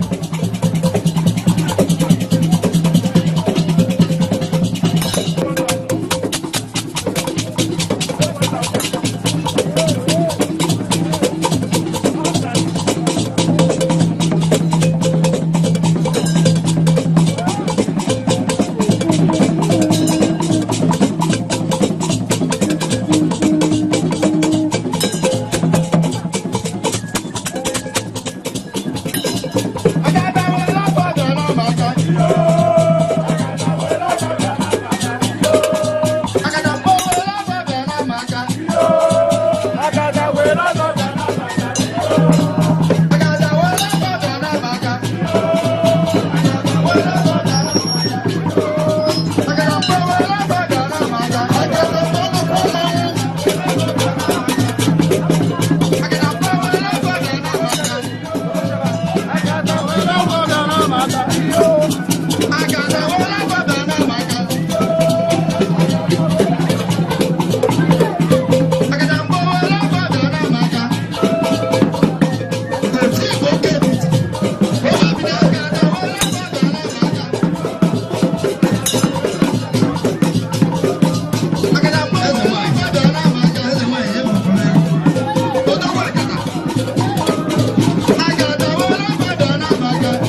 ITV, certainly the best.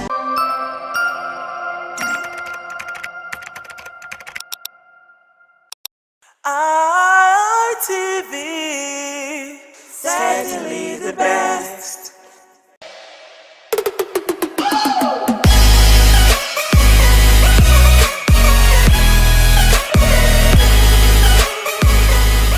Alright guys, another lovely episode of your number one rendezvous for men on television, and I'm talking about the guys Hangout Show on independent television, reaching you live from the ancient city of Benin. Yes, I love to call it the city where the king is truly king. Now, for starters, the guys Hangout Show is one unique show that gives men a voice in the society.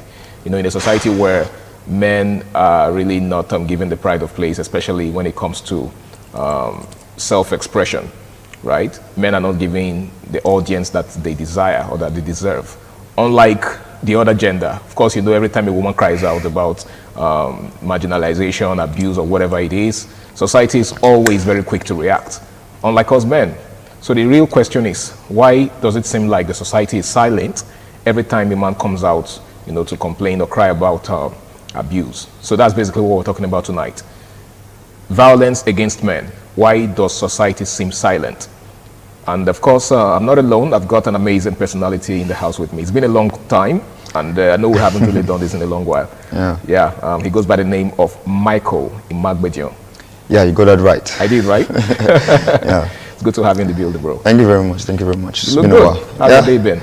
Yeah, it's been wonderful. You know, the sun is not friendly. No, it's not. I mean, sometimes I just wonder if someone is, maybe an angel is cooking in heaven, and the heat is, seriously. Yeah. It's been all good though. The politics and the economy. It's not really been nice, but we're still surviving. I mean, we have no choice than to keep pushing. Of course. Right? We owe ourselves survival. All right. Okay, so let's get right to the business of the day. Yeah, you heard me when I started. Violence against men. First of all, violence is a very serious issue, right? And when it comes to men, it's a different ball game. Of course, we understand that on no account must anybody perpetrate violence towards another, right? But every time a woman comes out to, you know, complain about violence or being abused, society seems to be very quick to react. But when a man comes out to complain that his woman, for example, is abusing him, there's usually this, you know, lackadaisical attitude from, you know, the average person in the society. Like, some persons even mock him. Like, how can you even come out to say that your wife or your woman is abusing you? So let's begin like this. How would you describe or define violence? Does violence only have to do with physical assault, or there's much more to it? All right, thank you very much for the opportunity. Let's look at the denotative meaning of violence. Okay. All right, so what is violence? I think according to the lexicographers, they said that violence is aggression towards someone. Okay. They didn't say physical. They just say being aggressive, being belligerent towards someone. So if I come towards you and I start saying some things that might hurt you psychologically or physically, emotionally, that's what violence means, basically, in the denotative aspect of it. Okay. You get, it doesn't have to be I carry wood and used to hit you, whether in battery or... In other words, it goes way beyond the physical. Of course, definitely. It can be psychological, it can be, emotional. That one is one of the worst. Yeah, that one is worse than the one is a physical one, because it can travel with you for eternity. Okay. Because if I say something that is that maybe it affects you or it relates to what you are passing through, I can take that thing. In me that reminds me of course, it reminds me of what I've tried to, forget. It will be you'll be melancholic for days, for months, for years. You get, so that violence cuts across the spheres. Okay, now let's take a look at violence as it affects men. Because it's a guys hangout show, so it's very important that we let's align it to the guys. Do you get it? So with all due respect to our the women in our lives, they understand. Our moms, I hope you understand. So I mean, this is us, right? And like I said, the guys hangout show is about giving men the pride of place, and of course, teaching them to prioritize themselves. A lot of times, men come out to complain about violence against them. Okay. For example, I think there's a video on social media that I stumbled upon of a man, I think based abroad whether in the UK or in the US. He was having issues with his wife. It was some sort of an argument or something. And then the wife was assaulting him, like physically assaulting him. The man was visibly provoked. He was pushed to the wall, but he couldn't do anything. If not for any reason, for the fact that they are based in the Western world where of course, the right of the woman is highly protected. Of course. And you dare not lift a finger on the woman over there. So the man was being assaulted. So the $1 million question here is, why is it that, first of all, what gave that woman the audacity to hit the man? Let's start from there. Well, from what you say, Jose, you say the Western world. All right, that's already a coverage for the woman. She believes she's under the protection of the government. So she believes she can do anything she wants to, and the man will not reciprocate. But should it really be like that? It shouldn't be like that, but unfortunately, they're in a place whereby she feels this protection and I can do what I want to do and get away with it. If you hurt me, then you're out of this place. So she's under that protection, in quotes. So she just feel like, okay, I can do anything I want to do. But for me, I don't think that kind of marriage is under love. You might even find out that it's the woman that sponsored the man overseas. Most of the men that take the women overseas, most of them, you see the women being excessively submissive. You get, but so maybe in that scenario, I think maybe the woman is the one that has the sponsor, and so I can do anything I want to do to you because I brought you here, and that's one. Just Secondly, like they say, who pays the pipe up and dictates the tune. You get that idiom. You get, so I'm the one that brought you here. That's one, and two, I'm under the protection, so I can do anything I want to do to you. Nothing will happen. Now let's talk about the need to empower men to speak up, especially in circumstances of this nature, because society encourages women to speak up. Society even goes as far as, advising women to take a walk from such toxic relationships. Okay, so as a woman, if you're being abused by your husband or by your man, you are advised to walk away from that relationship or marriage. But why is it that when the reverse is the case, when the man is, the victim of abuse, a lot of times he's even advised to just overlook. In some cases, he's told to walk away from the scene. Of course. Just to douse the tension. But do you think that is a permanent solution to that problem? All right.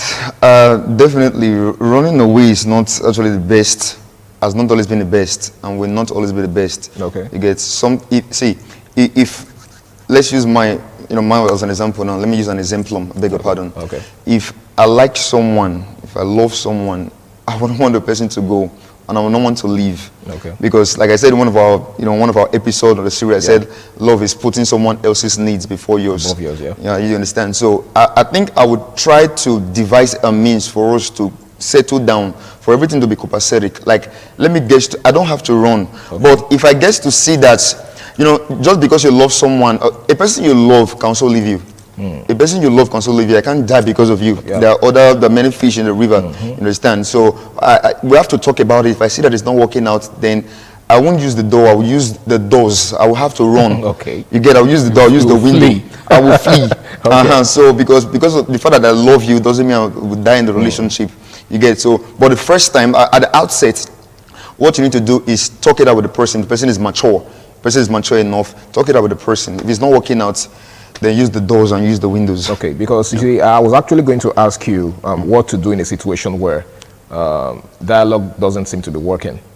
Because there are some persons who are just unreasonable. No matter how diplomatic you try to be with them, it's like you're just pouring water into a rock because it can't penetrate. You understand? It can't retain the water. So it's a waste of time trying to reason with some persons. Some people are very quick to go physical, right? Let's not even, like you rightly said, let's try not to make it just a physical thing. There's also the verbal thing. You're having a misunderstanding, a little bit of a conflict with your partner, and then she's already saying words that are, that even pierce harder than a knife. Do you understand? How do you handle a partner like that? Like, how do you even begin to try to make them, engage you in a peaceful dialogue? Let's talk. Like, all right. Yes. How do you do that?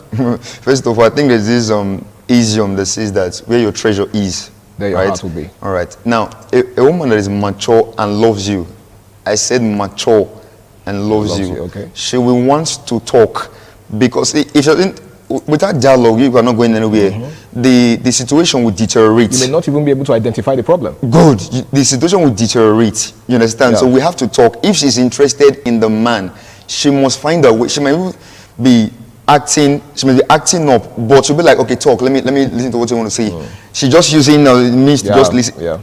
If she's really interested, or if she's still interested in the man, definitely she'll want to hear what the man wants to say. But if she's not interested in anything, it means she's no longer interested in the relationship. So she's probably fed up and just wants out. She's fed up.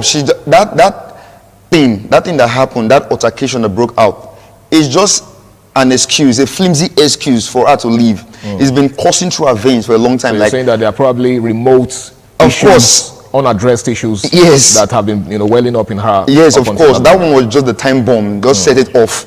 You understand? She's been nursing in her heart. It's been coursing through her veins like, I want to leave. That was just a good reason, in quotes. But to the man, it's a flimsy excuse. So if she's not interested, come on. Let's have a business idea or a business deal. And this business deal will take us to, let me say, the promised land, in quotes. Now, I want us to come together, sit, plan, rejig everything so that we can get somewhere. Now, without doing that, we can't get anywhere. So for that reason, now the woman or the lady, in quotes, we need to sit together as mature people. That's first. As mature people, and talk about things. Then we can, look forward to a brighter future. All right, in case you're just joining us, it's the Guys Hangout Show on Independent Television, and tonight we're taking a look at violence against men. Why does society seem silent? Some persons have argued that the reason it seems like nobody really shows interest whenever a man is a victim of domestic abuse or violence is because men are considered to be the stronger vessel. Just like the Holy Book says that the women are the weaker vessel. So, because men are known to be naturally strong, whenever whenever they're experiencing something of that sort, they are not supposed to express themselves. They're not supposed to show their vulnerability. If a man comes out to cry, for example, that his wife has been beating him, there are women who are naturally stronger than men. Of course. I think society doesn't actually examine that fact Amazons. enough. You understand? There are women who are just strong by nature. Of course. And I've seen videos on social media of men getting really, really, whooped. By the men are not strong. It's not like they're strong. It just so happens that their women are stronger than them, and there's nothing they can do about it. Now, why is it that? Let me just paint a scenario. You could be walking along the road and you see a woman assaulting a man physically. You might not feel the need to step in and try to intervene, right? Because you feel like, okay, maybe, in fact, some persons might even conclude that the man might have insulted or done something wrong to warrant that. But the reverse would be the case if you're walking along the road and you see a man assaulting a woman. The natural instinct in you would prompt you to intervene and try to save the woman from the man. Now, why this disparity? Okay, first, I think we all look but see differently. Some people see it as another way. I want to see it as something else. Generally, men are seen as very strong, and they should be able to defend themselves. They should be. In fact, it is ignominious to the society that a woman is beating a man. In fact, it's unheard of. Some will even find it amusing. Of course, it's very funny. Before you never bring it on the phone and posting it on air. So because of that general belief that men are stronger than women, the general belief that the man is stronger than you should be able to beat the woman. But the same society would raise an eyebrow and crucify the man if he dares lays a finger on her. Unfortunately, that's what happens. That unfortunately is so pathetic, because normally I think should I say 98 to 2%, you will hardly see a woman beating a man, but it can happen. So for some men, you just see them, they'll just allow their spouse or their partner to be hitting them. They won't do anything. Some persons see that as, what is it with you? You're supposed to be coy about this now. Why are you doing this? Like a woman is beating you, you're not ashamed. This same set of people will be the one, you're not ashamed. If it were me, no, there'll be blood. But if you raise your hand on this particular woman, the same people will raise their hands on you. You get it? They'll be like, you're not ashamed, you are beating a woman. So you see the way the world works. It's not actually fair to men. The world is fairer to the women. Understand? So if a man does come and raise the hands on a woman, well, it's something else. You get? So the system favors the women. I totally agree with you. And just like someone would say, the game was rigged against men from the very beginning, right? But let's begin. Let's not, because that's basically what this episode is about, right? We're looking at how men can begin to find solace in a world where it seems like their voice or their voices don't matter. Yeah. Do you understand? Like I said, there are some things a man would come out to say and the people would listen. But there are one of the reasons why a man cannot even come out to tell you that he's been abused by his wife is because of how society would react, just like you said. For instance, if I come out now to say, oh, my wife is beating me, I'm sure a lot of persons are going to look at me like, are you... What give you the goal to... Do you understand? So what do you think society can do to, give men a sense of closure and belonging? So much so that whenever they feel, abused, whenever they feel assaulted, whenever they feel like their sense of manliness is being taken away from them, they can come out and speak and be confident that their voices will be heard. What do you think society can do better? Because we really can't continue like this. All right. Thank you very much. I think I have 2 points in that. First of all, the community or the society, I beg your pardon, they should stop being judgmental. They should stop being judgmental. See, sometimes if a man wants to hit a lady, he will think like, look at the stigma I'm going to pass through. If I do this, so he's traumatized by the fact that what the society will say. And that's the judgment. What effect it will have on him. Of course, so they should stop being judgmental. Like they should just stop that. If they stop that, we'll open up. You understand? Okay. In fact, we were having our own non-government NGOs coming to our rescue. Yes. But that judgmental aspect of the society, it kills the morale of the men. Okay. You get? Now, let's use the other part, which is sentiment. Many persons are sentimental. For example, you see many women talking aggressively, running the man down. Yeah, like, why would you want to do that to a woman? They don't want to know what happened. They don't want to know the cause.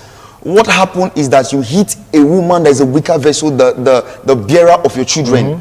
That's sentiment. On no account must you lay a finger on her. That is it. So you just see a woman goes to a pub, carries water and pour on the husband. Come on now, that's embarrassing. You get? That's embarrassing. That's ignominious to the society. Now that man, out of should I say shame, or if he's looking as if he's being belittled. Some of the persons with they'll be like, a woman is doing this to you. They are judging him, so he wants to raise his hands and to prove that he is the man. He's actually the man, but he will think again. If I do this, there's going to be a problem. The consequences. Because some women will just come out and take it on their shoulder. They don't want, if you see them, they don't want to know what happened. Their own is they will show you the part of the video where you are assaulted. They will ellipse the part. They won't tell you the part that they played in the whole. That is not their business. Okay. The part is the man's fault. Okay. So they're being sentimental. So that sentiment and that being judgmental are the things that if we reduce this to the barest minimum, to the nada, it can help us a lot. You talked about NGOs and the need to set up bodies that take up issues that have to do with violence against men, just like we have it, for women. For example, I think in the University of Benin there is such an arm that's called Center for Gender Studies. And a lot of times when you hear gender studies or gender affairs, you already know it's referring to women, whereas it's supposed to be a two-way thing, right? So can't we have, a balanced system that also caters for the need of men, especially as regards gender, domestic abuse, right, and violence against men? For example, if a woman is being abused, you see lots of NGOs, human rights activists, women's rights activists, jumping to her defense and even calling for, the prosecution of the man, calling for justice, asking that, justice prevails in favor of the woman. But why isn't that? Don't you think, men should begin to also, do you even think it's possible that for us to have such, bodies? Yes. All right. Now, I don't think anyone will be praying I don't think anyone should be praying that God should be protected, because God can protect himself. He even offers protection. Of course. Now, some persons see that men are protectors, so they don't need protection. Is that true? Do you think that's right? Definitely not. It's just because so these stereotypes do more harm than good. It's one of the reasons why the boy child feels like, I have to, defend myself. And the only way he knows to defend himself is to put up his fist. And the question is, to what end? That leaves us with, a society of bruises and scars. Yeah. So don't you think it will also make sense for us to have NGOs and, men's rights activists? It will make sense a lot. The funny part of it, if you bring it up, it will be laughable to society. It'll be like, what are people doing? What are people trying to protect men for? What is this? What do you want to protect a protector? What's the point of this one? Okay, because we have ours, you want to have yours. It just seems like it's redundant. What's the point of this? What's the point? Like someone that has a gun, you are giving the person a needle to protect himself. You get, so it just seems so redundant to the society. Like there's no point of this. No, I believe once in a while, or maybe back in the days, someone must have had the idea of bringing this thing up. Okay. But some other persons, these factors that you've just mentioned, good, some other person will be like, sir, with all due respect, I don't think there's any point to bring this up, because you don't have sponsors, you don't have anything. Like, what is the point? What do you mean? What do men? Why do men need protection when they actually protect us? Do you think which is terribly wrong? Do you think the shame factor also has a thing to do with this? Because just like you said, it's the same factor that makes men, swallow a lot of these things up. A man is being abused and he feels like, if I come out now, which mouth will I use to say that I'm being abused? Do you understand? Who would even believe me? Yeah. And how will it sound in the ears of people? So I think, don't you think this is the same reason why we don't have NGOs and, groups that saddle themselves with the responsibility of protecting men just the same way we have it for women? Because, if we come up with such groups, people are going to start asking questions and saying, are you guys not ashamed? You're not ashamed, yeah. All right. Now, because of this concept of this ignominy, some see most of these causes of suicide. Sometimes it's because the pressure on society, from wife, from spouses, from partners, it has coursed through the man's veins. It's going to the zenith. The fact he can no longer hold it down. He just want to let it go, but there is no therapeutic session where he can pour this thing out. Just imagine, the man might even think like, how will he, even if he's racking his brain, like, how will he feel if I go to a therapist? I'm telling the therapist that my wife assaults me, is assaulting me, is maltreating me. It will just be filled up. Okay, see, the society right now, or the economy right now is not favorable. By the time you start, see, a man now is focusing on getting daily bread. Okay. And apart from that, you are pressurizing the man. If everything is too much, what will the man do? He will just think, what should I do? This place isn't supporting me. The society will not support me. If I go against, everybody's against me. Let me just end it all. So that shame factor is causing depression, and one of the reasons of this suicidal attempts. Quickly, as we begin to wrap up in less than 1 minute, what do you think can be done to give men a sense of belonging and also reduce? You just mentioned suicide, which is a very extreme consequence of this issue. So what do you think can be done to give men a sense of belonging and also make them, give them a feeling that they are welcome in the society and that there's no shame in crying out that you're being abused? In less than 1 minute. All right, I think first of all, I think we should leave that shame part. They say you die in shame. You die. It's better I speak up. I speak out, I speak up than to die in shame. Okay. Let's forget about the shameful parts. We are humans. We feel, we have emotions. Yeah, blood flowing through our veins. Of course. So let's forget about whether being a man or whatever. You get. So let there be a body. Let there be an NGO. Just like everything. See, most women do complain about inequality. I think this is where the inequality is playing right now. Since they have theirs, what should we have ours? So gender equality should find expression in this regard. In all spheres. All right, thank you so much, Michael. I really do appreciate you really threw so much light on this particular subject, and I hope that our viewers out there have learned a thing or two from this. It's been the Guys Hangout Show on Independent Television, and we've been taking a look at the issue of violence against men and why society seems silent. Now, if you're a man out there and you're going through violence, you're suffering from some sort of abuse from your partner or from anybody, from your fellow man or from a woman, please speak up. Nobody should die in silence. Everybody should have a voice. I don't think there's any reason why you should allow anybody reduce you to a point where you feel less of yourself. Okay, so if you feel like you need to say something, please do say something. Okay, that's the only way you can find closure. My name is Harry Aigboje. It's been an amazing time on the show tonight, and I want to say that it would be nice for us to do this again, same time, same station next week. But in the meantime, make sure you stay out of trouble, do the right thing, and enjoy the rest of your night. Bye for now.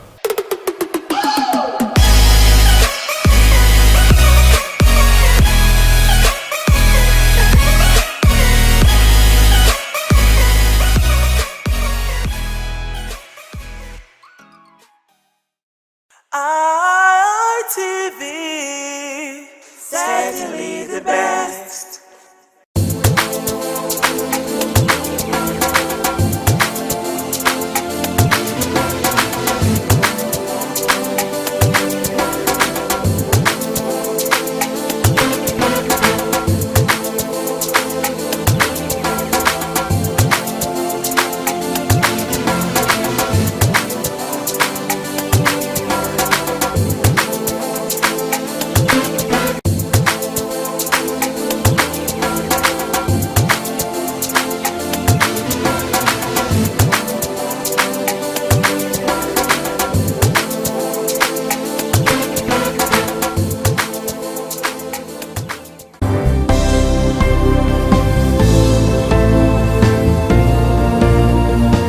Thank you very much for joining us on the program, Healthy Living. What is the kidney? The kidney is an excretory organ in the body, which is for metabolism. Tuberculosis affects many organs in the body, but the common ones it usually affects is the lungs. Epilepsy is a neurological problem. Okay. It is an injury in the brain, which causes someone to begin to convulse, to go into fits. It is curable, but the cure is a long-term thing. If you eat well and avoid those risk factors that will make your immunity to be down, then the risk of contracting tuberculosis will be reduced. If you're healthy, then you're wealthy.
ITV, certainly the best.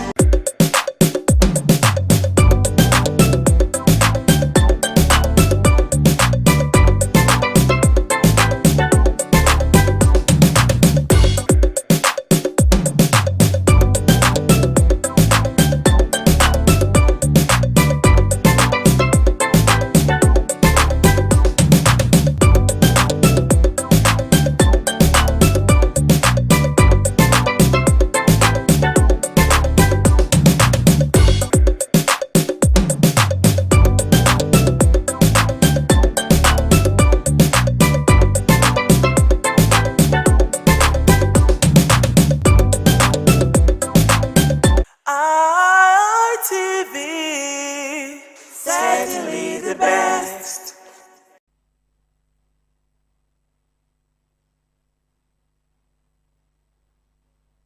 That's $1 million question that a lot of people ask themselves. Yes, it might sound like a rhetorical question, but trust me, this is one question that is begging for answers.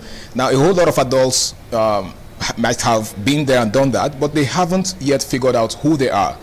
Well, this question is not peculiar to adults. As a matter of fact, it is more applicable to young people, especially teenagers. There are lots of teenagers out there who are yet to figure out who exactly they are. Now, is this a phase that they're just passing through, or it's something that sticks with them forever? That is one of the things that we're going to try to unravel on this week's episode of Flipside on Independent Television, reaching you live from the city of Benin. My name is Harry Aigboje, and it's always a pleasure to have you join me on this show. Now, for those that are just joining us for the first time, Flipside is a unique show that beams its searchlight on some pressing issues in the society. Okay, so we deal on basically socio-cultural issues. Anything that deserves our attention in the society is what we beam our searchlight on. Now, I'm not alone. As usual, I've got someone in the house, someone who is an expert in the field of teenagers. Okay, she interfaces and interacts with teenagers time and time again. Well, she's quite a popular face, right? She's not new. But I'm going to let her introduce herself. She goes by the name of Abigail Airobahi. Good afternoon. Good afternoon, viewers. Welcome on board. Good to be here. Yeah, you're looking dapper today. Thank you. As always, though. But I mean, Yes. I think you are a bit exceptional today. All right. Thanks for the compliment. You're welcome. All right, so we have a very interesting conversation.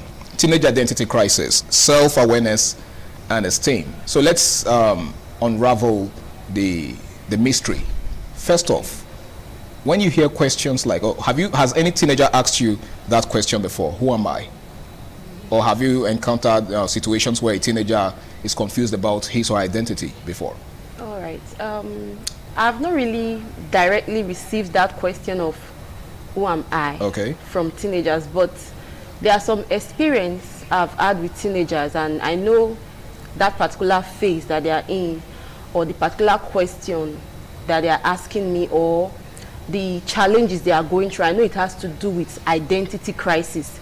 They may not particularly call it identity crisis, but from the description or from the conversation I will have with them, I will know that as an expert in the field, I know that what this teenager is going through is a phase, is an emotional period that they are trying to understand who they truly are.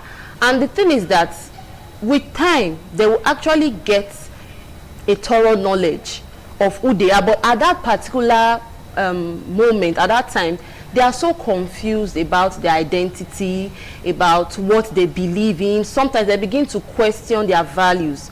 They begin to question their belief system. So it's something that most teenagers, if I won't say, even every teenager, just that when we look at it, identity crisis. It cannot just, that word crisis looks big. It can be confusion. They can be confused about certain aspects about their life. So it's quite common. Okay, let's among take it. teenagers. Thank you very much, Abigail. Let's take a more cursory look at this. Okay, when we say that teenagers often find it hard to figure themselves out, what areas or what aspects of their personalities do they grapple with most of the time? Okay, when we look at the question of identity, who am I? We live in a society where we are faced with different information. A child growing up, the primary source of information, the primary reference point for them is their parents. At that young age, you realize that, especially for children below the age of 10, preteen, children who have not gotten to adolescence, you realize that most times they want to... they're the ones that are called the puberty, right? Pre-puberty, that's preteen, yes, before puberty. Okay. Puberty starts around age 9. 9, okay. Depends on the individual. You realize that every information, like their parents are their primary reference points, and also their caregivers, their teachers in school. Any information they hear from somewhere, maybe from a book, they will want to kind of cross-check them with you. But when children begin to get to that teenage phase, you realize that you are not their only source of reference. There are several factors that is kind of shaping their perception.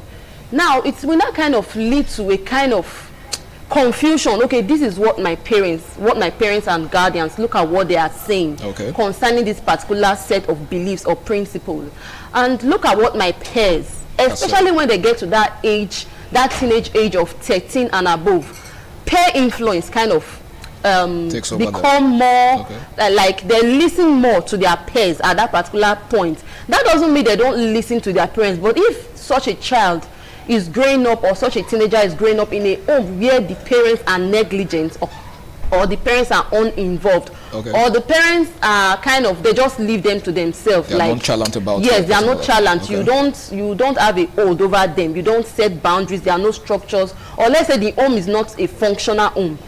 At that point in time, you realize that they will be given to so many information. The media will be there to tell them what to do. Sometimes they may even have pressing questions within their mind. They will go to the media to check for the meaning of that particular word. So for a teenager going through that period of identity crisis is kind of a challenging period, because teenagers at that stage, they are growing biologically, physically, emotionally, and socially. So they need guidance. They need guidance at that particular point, because it's not really easy. Even with a teenager with proper guidance, they still need somebody who will still follow them through the way. Okay.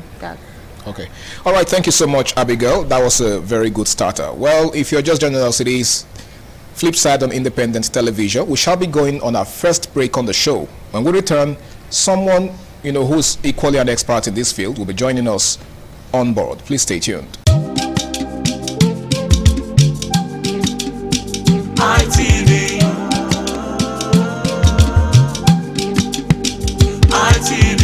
ITV, certainly the best. Many thanks for rejoining us. It is Flipside on Independent Television, and we're discussing teenage identity crisis, self-awareness, and esteem. And I have joining us right about now someone who's also an expert in this field. He goes by the name of Oladele Ogundele. He is an educationist and, of course, the State Secretary of AFED. You're welcome on board, sir.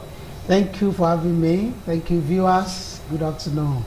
Good afternoon, sir. Again. It's good to have you. Nice to be on Flipside again. Yes, it's always a pleasure to have you on the show. Now, we have a very interesting conversation, sir.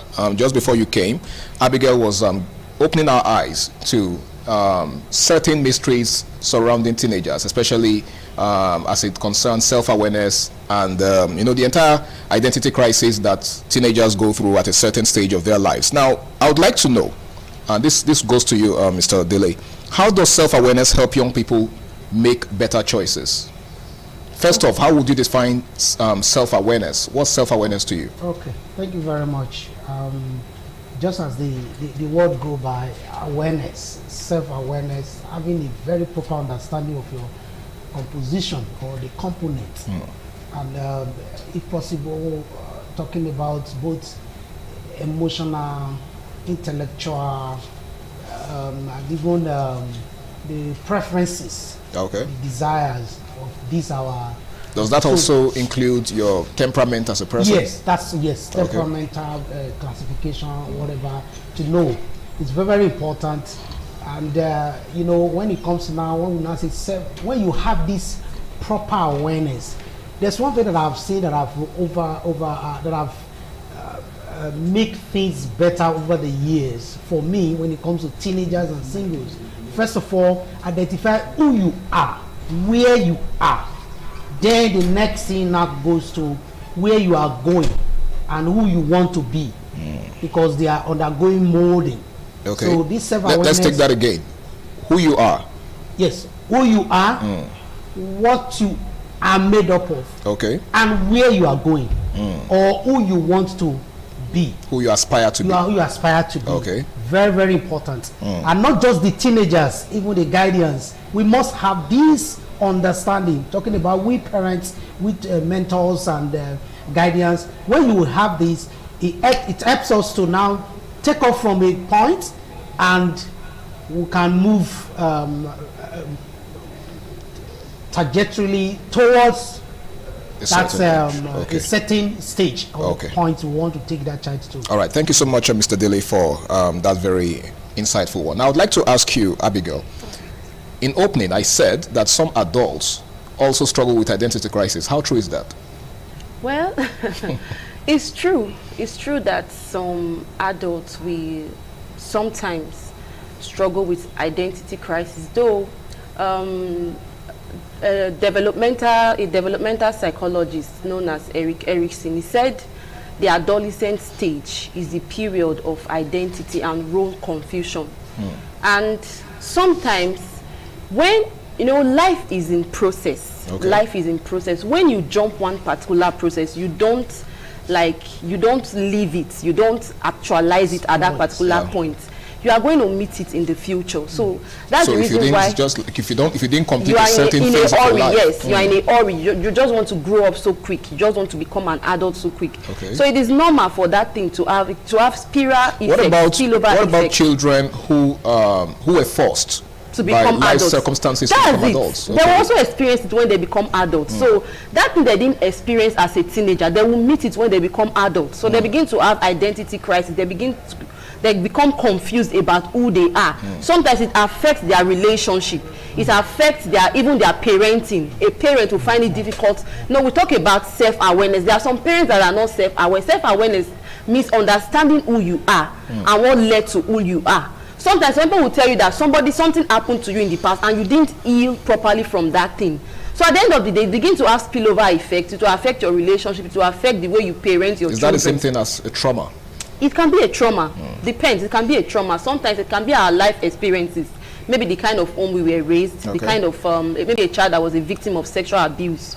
So some of these things, by the time you don't deal with it at the initial stage, when you become an adult, some people will tell you, there are some people that will tell you, okay, I was raised in this home, my parents were very abusive towards me, but look at me, I turned out right. But sometimes if you dig deeper, you will realize that they didn't turn out right. They are actually actions, as in there are so many things, yes, in their life, currently going on in their life, that are pointers to the fact that they are still having spillover effect from that particular incident that happened in the past. So that's why it's very important for us to take life, even as teenagers, every phase in life, we take it one step at a time. We deal with issues, then you move on to the next stage of life. Okay, at what age, or should I say, what would you consider to be the age range within which children begin to experience confusion as regards their personalities? Okay, at what age? Most often than not, it still falls to that age, that adolescent age, between the age of 11 to 18. But most often than not, that identity crisis, that confusion, it peaks, it's more intense within the age of 14 to 18. So you realize that for children around that maybe 11, sometimes it may begin to show in the way they behave. Maybe a child that used to be more outgoing, suddenly they want that's when children or adolescents are going through that phase. Even parents, you will notice some changes. Sometimes you will notice that they want a child that used to be very outgoing, they want to keep to themselves. Sometimes they may even suddenly become withdrawn. Yes. They may even be desire to seek their independence. It's at that point you have more children who run away from the home. Your child that you will scold before over something, the child will not retaliate, the child will not say anything, the child will take it. Sometimes that's why we normally, as teen coaches, we always tell parents, the way you discipline a younger child should be different from the way you discipline a teenager, because of this particular stage, so that you will not end up at the end of the day, you now kind of enrage your teenager, and they will not raise. I know that it's not, but sometimes it can happen. They will walk out on you, barge the door, and you begin to ask yourself, oh, where did I go wrong? What did I do? Sometimes it is the way we react or the way we behave towards them. So we need to understand that even they themselves, they don't understand why they are behaving that way. They don't understand the turmoil. Like there's this emotional ups and downs. They don't even understand themselves. It is at that stage that teenagers will begin to question their self-worth. They will even begin to question whether you truly love them. Okay. A time will come, you realize, even you as a parent, you ask yourself, what did I do wrong? Especially if you are a believer, you will be like, I raised this child well. So at what point have I gone wrong that this child, even there are some things that you would do, the child will interpret it as lack of love. So they feel misunderstood. Hatred. Yes. But that thing, you are trying to do it to help them. You are doing it, but they won't see it that way. But for a younger child, they will just take it. There's a way you will discipline a younger child. Even when they will even be the one to come and apologize to you. They'll come and pet you. Mommy, I'm sorry. You are beating them. They will tell you, Mommy, I'm sorry. I would have expected that the older child, would be more, should I say, matured. Matured, right? But that's the peculiarity of the stage. They themselves, they don't understand why they feel confused. That way. All right. Thank you so much, Abigail. What you said is pretty serious. And I think it's something that a lot of parents need to pay attention to. Now, I would like to ask you this, Mr. Dele. from what she has said, like I said, it's really serious. Do you think it's capable of leading a child or leading an adolescent into depression? Yes, yes, sure. I'm talking about identity crisis now. Yes, yes, it does, it does. And a lot have been, and even in the process, veer off the line and go into more things that will improve or increase the depression stage. Now, I want to quickly add something to what she said. Just as she said, you know, that stage where you do something to them or you did something to them that to you is the right thing. But you are trying to correct them. Them. And like you said, they will even take it to, it's like he outrightly hates me. Hates them, yeah. Now, it's as a result of, they are in between maturity and that they are coming from that, like what you did to them when they were younger. They would just say, okay, mommy, I'm sorry, and move away. They are in between. So, they are in the stage between childhood and adulthood? Yeah, and adulthood. Okay. Inside of them, they are saying, I'm mature. I'm a big boy. I'm a big guy. I'm a big. But the other, the fact that they are still within that teenage, making them to have that kind of behavior. Then another thing there is you see, just as he said, sometimes I tell my teachers when we have some issues in school, and I tell them, don't beat this child. A parent that was never parented can parent. That's deep. Because you know, that is the. So are you by any means implying, sorry to interrupt, that there are parents who were never parented, yes, or who have never really lived up to their full potential as parents? Yes, just as you see, this topic is very, very important because these are things that translate to the next society we will have, the next generation will have. Just like as that. you said, when you miss a stage, now it's like you're carrying it over. They're over. Are you getting it now? Yeah. Now you miss what you're supposed to have learned at this stage.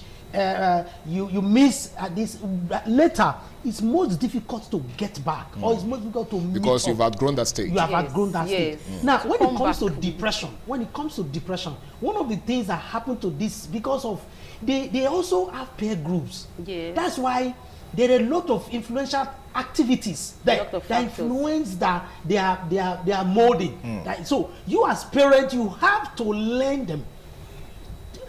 Churches have to learn them. Yes. Okay. Schools have to learn them. It has to be that you have crops of these things so that you can compose it together to train them and tell them and know what to. So what you're saying in essence is that all hands must be on deck. Yes, all. That's why I said some churches have teenage ministry, and you expect the coordinators, the people there, to learn this thing. Same thing with parents. I said I was on 14 this Valentine. I was a minister in a teenage meeting, and I was shocked when a teenager said, there are some parents that needs to be sit down and taught. A teenager. Yeah, a teenager. See, I was shocked because I know the teenager, and at the same time I said, wow, that's serious. I think this is serious. And she was saying a lot of things. That she could not. I think it actually underscores how much a lot of teenagers of this generation know. Yes, they do. Yes, they know. A whole lot of things. You should not you should not look at them the way people like us were, or the your way your children can actually read you. Yes, they do. They read you, and they know more. They know more than you think they know. They know. All right. They know more than you think they know. Okay, thank you so much, Mr. Dele, for that very interesting one. Now, I'd like to ask you this question, Abigail. Is there a difference between self-esteem and confidence? Because a lot of times, I think both words or both terms are interchanged, right? They're used interchangeably. Yeah, so, right. do you think there's a difference between both? Okay, yes. There's actually a slight difference because, like you rightly said, people use them interchangeably. Yeah. But there is a slight difference between both of them. While both self-esteem and self-confidence focus on how we feel about ourselves, but self-esteem, on the other hand, has to do with the way you feel, the overall way you feel about yourself, how much... The impression you have of yourself. Yes, the impression you have about yourself, how much you like or love yourself. Now, by that definition, you might think, oh, there's not much difference. Now, when we take it down to self-confidence, self-confidence has to do with the belief or the ability for you to do a particular thing well. Okay. The belief in yourself that I can carry out this particular task. how much you believe in your ability to carry out a particular task. So I guess in a nutshell, we could say self-worth is knowledge of self-importance. Yes. While self-confidence is the belief in what you can do. Yes. So in like self-esteem is in totality, like the overall way you feel about yourself. Why self-confidence is limited to how well you can carry out a particular skill or a particular task. For instance, now a teenager may feel confident in playing football. They are good, they are skilled at playing football. That same teenager may not be confident in public speaking because they are not confident in themselves that they can actually stand in front of a public. Now the thing is that self-confidence is more of emotional, but it has to do with your self-worth. Self-esteem. It has to do with your self-worth.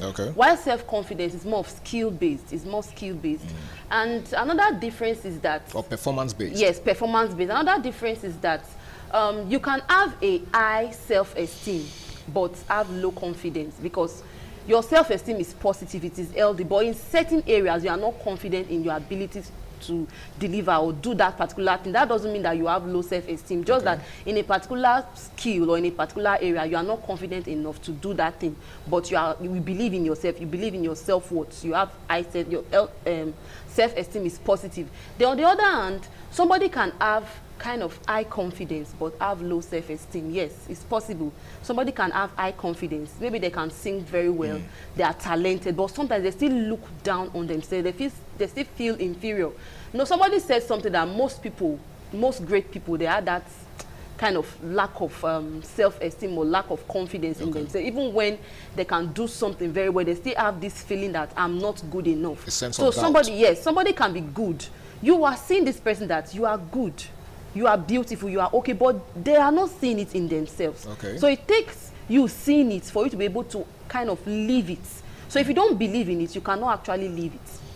You have to believe in it in order to live it. All right, let me ask you, Mr. Dilly, how does low self-esteem affect a child's social and academic life? Oh, wow, greatly. You know, self-esteem seems to me, seems to be an outcome of input you're trying to you put it into yourself, because over the years when you lack self-esteem, you can't assume yourself to be worth of doing things or worth of approaching something. You will be underperforming. You will not be as productive as supposed. And once you are not achieving your life goal, when I say life goal, just the totality of life goal may be very difficult. So you're saying that a low self-esteem leads to underperformance? Yes, it leads to underperformance, underproductivity, and also you will have this worthlessness, which is not supposed to be, and it may lead to depression.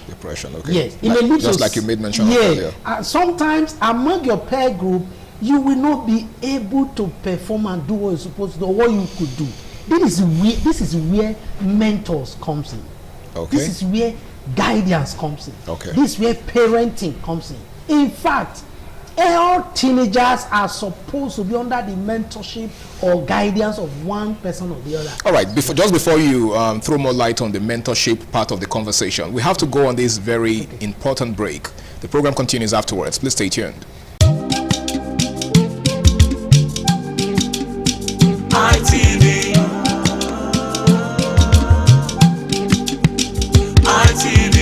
ITV, certainly the best. All right, welcome back. It's still Flipside on Independent Television, and I'd like Mr. Dilly to take it off from where he stopped. He was trying to tell us the role of mentors and guidance. We're talking about the building up the self-esteem in teenagers, and I was just making a point of the role and the place of mentorship. You know, you are who mentored you. Yes, and you are what mentored you. So if society mentored you, you are a reflection of society. You will be. If you are mentored by a good person from any sphere of the society, you also be, because we are we are molding. before we get to this stage now, we were molded either by society, either consciously or unconsciously. That's how it is. There is nobody that just became it. What we have in society today is a product of what we have. I guess that's what socialization is. Yes. So now, this is the point. Our teenagers need mentorship. They need mentoring. They need a state where, from the religious society, from the churches, from the mosque, from the schools, from the parents, everywhere, they are mentored. This is what make the components of their formation, or what they become, or what we are having today. Okay. So as a result of that, now it means that all hands must be on deck. While we are conscious, we adults are conscious of our doings and actions and behavior, knowing the fact that we are translating and transferring things to the upcoming, because that is how it is. It's a situation where you have to fight in the public. Your children are in the car. Right? You are just teaching them something, or you are a public servant and you have to go into physical blow on the floor of the house or anywhere. The truth is that it's a very, so we really need to deliberately avoid certain things, and because of the incoming one, we become a model to them. Outside that, there is the instruction part, where it has to do with instruction, and you instruct. Your instruction becomes effective when you practice what you say. You are leading by example. You are leading by example. You will see that there will be a transfer. I think my pastor would usually say that children learn more from observation, from observation, from action, instruction. From instruction. Do this. So that's it. All right. Thank you so much, Mr. Dele. Now, you just emphasized the need for all hands to be on deck, right? But a few weeks ago, I think we treated the topic that has to do with the slow decline of communal living in African societies, right? Back in the days, we had situations, or we had systems where children were raised by the society, right? The community. But nowadays, we have more isolated lifestyles, like where people are just living individually. They don't care about the next person. How do you think it's possible, to show interest in the life of another person's child in a society where, if you're not careful, you could get in trouble for, getting too involved in somebody else's life? I think first we need to take that responsibility, take it as a responsibility, and two, we know this is sensitization meeting program. People are here. We also need to desist from that kind of action. That mindset. They said one person give birth to a child, is the whole community that takes care of it. There is this common saying. So really, we need to allow people to actually have say. Though you watch over what input they are making. But the point is, we really need to go back to that, where the society, the communal have place in the molding and the training of our children, of our teenagers. We really need to go to that. Then, like I said before, which I want to emphasize again, every section of the society where these children are interrelating with should be a make-up point of learning there. In the school, you have, let the teacher do what parents should allow the teacher to play their role. Allow the mentors there. Well, in the church, let them play their role. Just like that, you will have a better society, because what they cannot learn from you, they learn it outside. Just like that. Thank you so much, Mr. Dele. Abigail, what do you think is the role of self-talk? I think some persons call it words of affirmation, right? In molding children into becoming better adults. Or building their self-esteem, basically. When we talk about self-talk can be positive, it can be negative, but I think we are looking at how positive self-talk can influence a teenager's self-esteem. One thing that teenagers, aside from teenagers, everyone, adults, needs to know is that what you say about yourself actually determines how you see yourself, and it is not just limited to that. The way you treat yourself, the things you say about yourself, is also the way other people will see you. if you tell yourself that you are not good enough, even if you are good enough, people will begin to internalize that, oh, this person always says they are not good enough. So they'll begin to treat you as someone that is not good enough, as someone that is not worthy of respect or worthy of their time. Okay. So one other thing that I would like to say as regards self-talk is that our internal dialogue can actually influence whether we are going to develop a growth mindset or a fixed mindset. Now, when you talk about a growth mindset, when you have a growth mindset, you feel that there's room for you to improve. You might not actually be doing well, or you might not be the best at what you are doing, but you see yourself that you have the potential to grow. You have the potential to improve. Okay. So by the time you begin to use that self-talk, I can do it, I can do better, I know I am worthy of being loved, I am worthy of being the best, you see that it begins to reflect in your activities or your job or your career or your talent. But by the time you have this negative, this fixed mindset, now somebody with a fixed mindset is someone that feel that they are stuck in life. They feel that nothing good. Even when you are trying to see, let them know that there is something good can come out from this situation, they will even be telling themselves, they have this pessimistic view towards life. And when you have that kind of mindset, there is no way you can improve yourself. So positive self-talk can actually help us in building our self-esteem. That's the reason why we always encourage teenagers to be mindful of their thoughts. You know, everything starts from your mindset.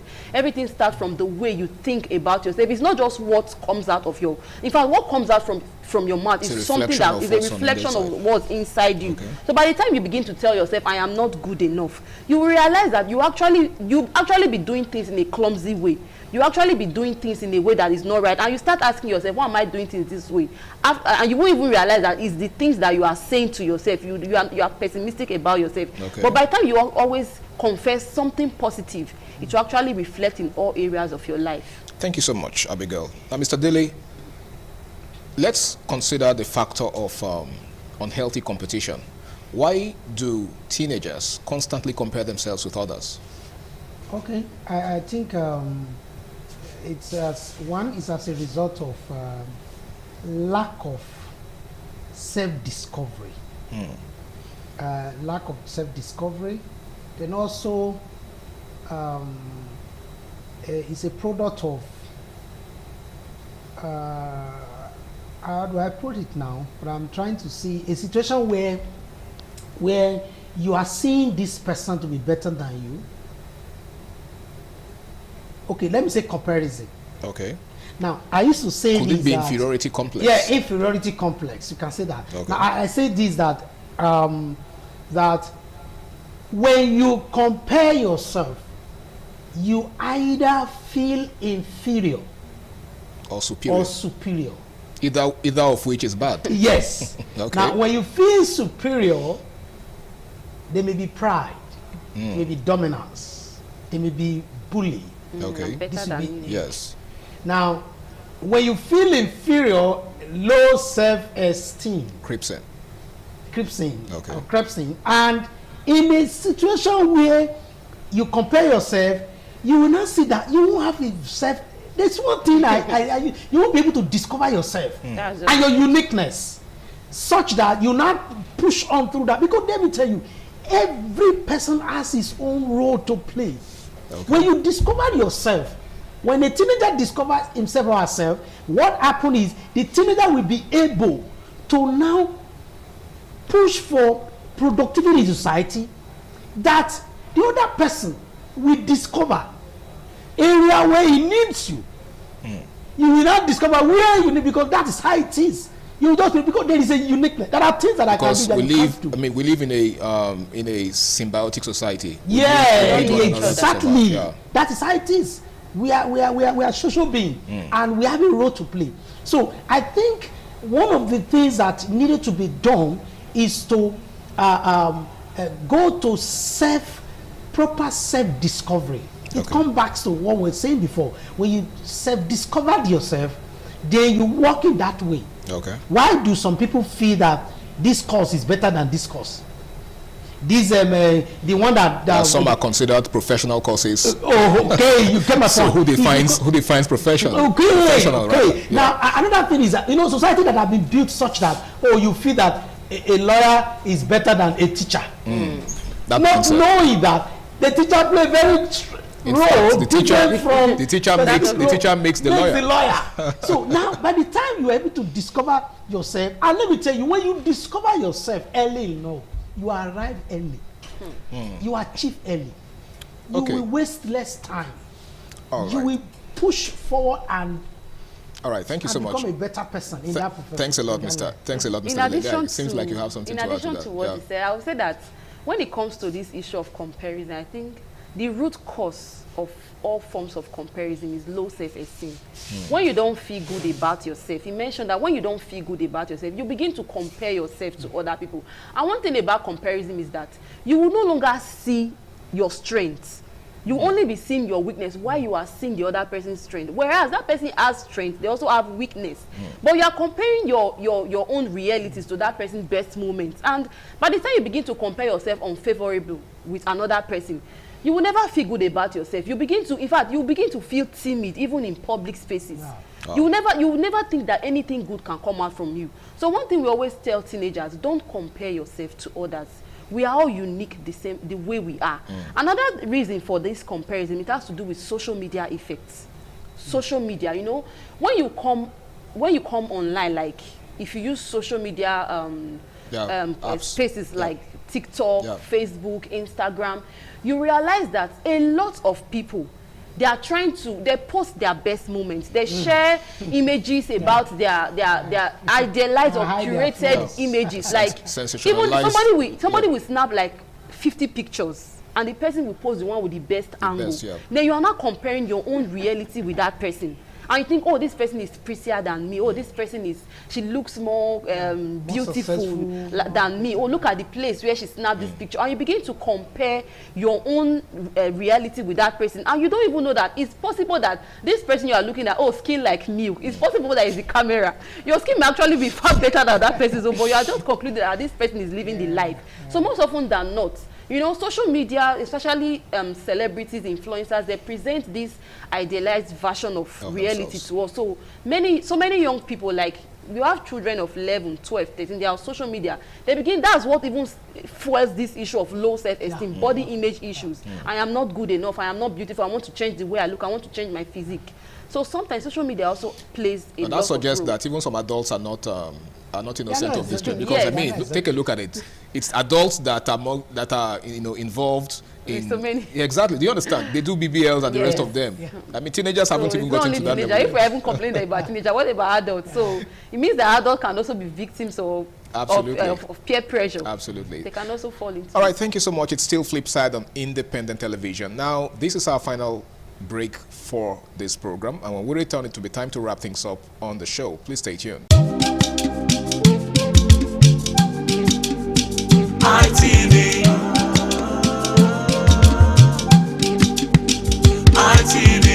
ITV, certainly the best. Well, it's great to have you back. This is the final lap of the show, Flipside on Independent Television. Now, let's take a look at how family expectations influence teenage identity formation over time. I would like you to take it up from there, Mr. Daly. Okay, family expectation. No, when we talk about family expectation, we're talking about expected outcome or results from children or from our teenagers. And sometimes we overburden them and give them even sometimes that we. And sometimes it's as a result of comparison again. We are having an imaginary view of someone's child somewhere who's doing amazingly well. This thing, without concentrating on the value, the peculiarity of your child, of your daughter, of your son. Wow, this guy is good. I can see that he's good in talking. He'll be good this way. Are you following me? You know, so that expectation has really. I think advice goes to parents, to guardians. Okay. You know, sometimes even to teachers. Yes, I thought. So teachers are also have this experience. I would tell my teacher, I said, see, this thing you are flogging this child for is because you want to receive applause that you perform well. So let it be that you want the child to learn it. The motive. The motive should be yes. not really because. So sometimes parents, I want my child is so, my daughter is so there is so no it's all need for the bragging rights. there's no need for it. These children are unique. Okay. Just discover it. If you go through, I want to talk about if you go through some things in some biblical verses and passages, you discover that a father discover the gift either by revelation or by this of a child. He will nurture the child towards that child, toward that side. Like Samson. So what am I trying to say? Just discover the value, the uniqueness of that child, and concentrate on it, and guide and provide guide. And stop comparing him with another child. And sometimes those things may not be what you even like. Okay. You understand? Because society has stereotyped us to the way that there are selected courses we like. So this one, if you are not into engineering, you should be into medicine. If you are not into medicine, you should be into law. Just like that, not knowing that there are many ways that these people can really exploit and become better tomorrow. So family expectation is a great is something that we really parents need to address, parents need to avoid, and ensure that your expectations should be, my daughter, my son, I want you to be the best of yourself. You even have cases where some parents want their children to achieve things that they couldn't achieve in their own time. Okay, you can imagine. So expectations, sometimes you even have expectations where people also want so that you can take care of me. They want you to, you get my point. Live your life, let them have their life. Okay. You get my point. You just need to provide guidance. All right, we're actually running out of time, and I would like us to begin to wrap up, okay? And this is a question I would like to ask you, Abigail. In what ways do friendships shape the self-image of teenagers? Okay. I would like to speak from that point of parental expectations before I take it down to friendship. When children are young, during their younger age, below the age of 9, their formative years. Their formative years. They look towards their parents, their guardians for values, principles, their beliefs and goals. They will kind of cross-check every information with you. But when they get to that age of 11 and above, you realize that their peers begin to have a kind of a stronger influence. The society, the media begin to have a stronger influence on them. So at this point, teenagers, it can even lead to that gender kind of, identity confusion, identity crisis. Like, okay, these are some set of beliefs. These are the principles that I learned from my parents. But now, look at what my friend is telling me. Look at what the media. So many information, you understand. As individuals, some of the ideas we have today, or some of the principles we have today, we were not born with it. It's something we learned. Maybe we had somebody, a role model, somebody, we read a book, and we just hold on to that particular thing and say, okay, this will be part of my guiding principles.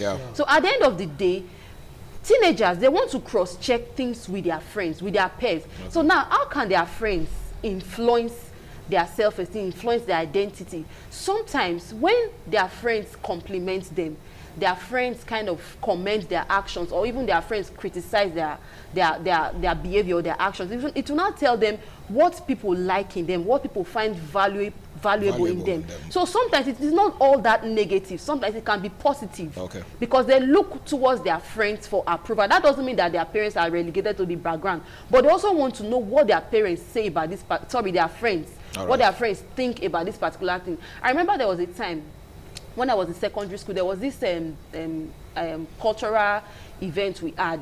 Then I had this, my friend, we were close friends in J1, but along the line, our friendship just fizzled out. So many things kind of played out. Then I took one of the songs in that cultural day. She was not my close friend. In fact, we're just like now, like there's this cold war between us, like something like a friend in me, like. So she came to me, she was like, I really enjoyed the way you presented that song. So you she guys gave were me, more or less rivals? Yes, she gave me 10 naira. Though that thing was more valuable to me than when it was from my close friend, because I know that this thing, I was not even, this person is a competitor. Yes, I was not even expecting. That means it's actually true. That's the reason why we always, when we talk about self-awareness, we also encourage teenagers, try to get feedback from people. Try to hear what people are saying about you. Sometimes your loved ones may not fully give you everything. You hear it for someone that is not too close to you, because your friends might feel, I don't want to hurt your feelings. So they may not want to tell you about your actions that are not too good or your behavior that is not too good. They will just want to trivialize because they don't want you to feel hurt. They don't want you to feel bad. So sometimes try and cross-check with others. You know, even the Bible says in the mouth of 2 or more witnesses, at least ask 1, 2, or 3 persons before you draw your conclusion. So for during that age, teenagers like to also hear. They like to get validation, approval from their peers. Right? Yes. Thank you so much, Abigail. I'll take that to be your final word on this. Mr. Daly, in less than a minute, what's your final word of advice for teenagers who might be going through identity crisis? Okay, well, I want you to know that teenagers, teenage age is a wonderful age, is a formative age. No matter what we're going through presently, there is still room. Seek mentorship, seek advice from godly persons, persons of great values, and you become a better person. It is not late, whatever they are going through. And to our parents, I want to appeal that let's take it as a task and as an opportunity to build a future out of these teenagers. All right. Thank you very much, Mr. Daly, State Secretary AFED, and of course an expert in teenage matters, and of course Abigail Obahi, who also happens to be a coach, a teenage coach. A very big thank you for joining me on the show, and I hope that the next time I call upon you, you will oblige me. Well, it's been an amazing show, Flipside on Independent Television. I really do hope that if you're a teenager out there, you've learned a thing or two from what my guests have said so far. Well, your formative stage is a natural thing. It's something that is bound to happen, okay? So if you are going through any form of confusion or crisis at the moment, do not consider it to be the last bus stop, because you definitely will outgrow it. And when you do outgrow it, you know, you will be a better person in the future. My name is Harry Aigboje, and until I come your way again, same time, same station next week, do the right thing, stay out of trouble, and have yourself a blessed day ahead. Bye for now.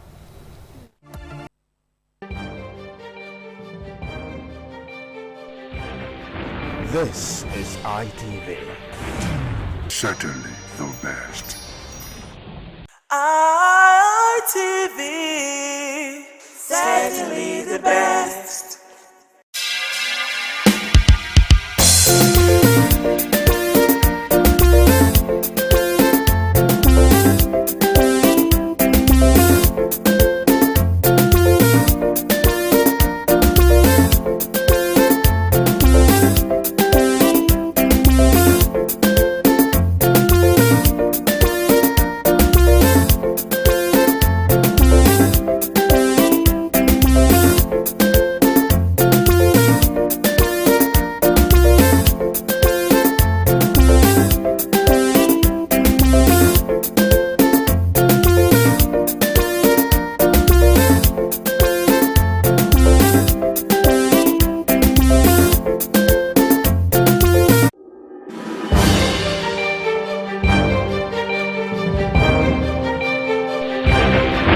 This is ITV. Certainly the best.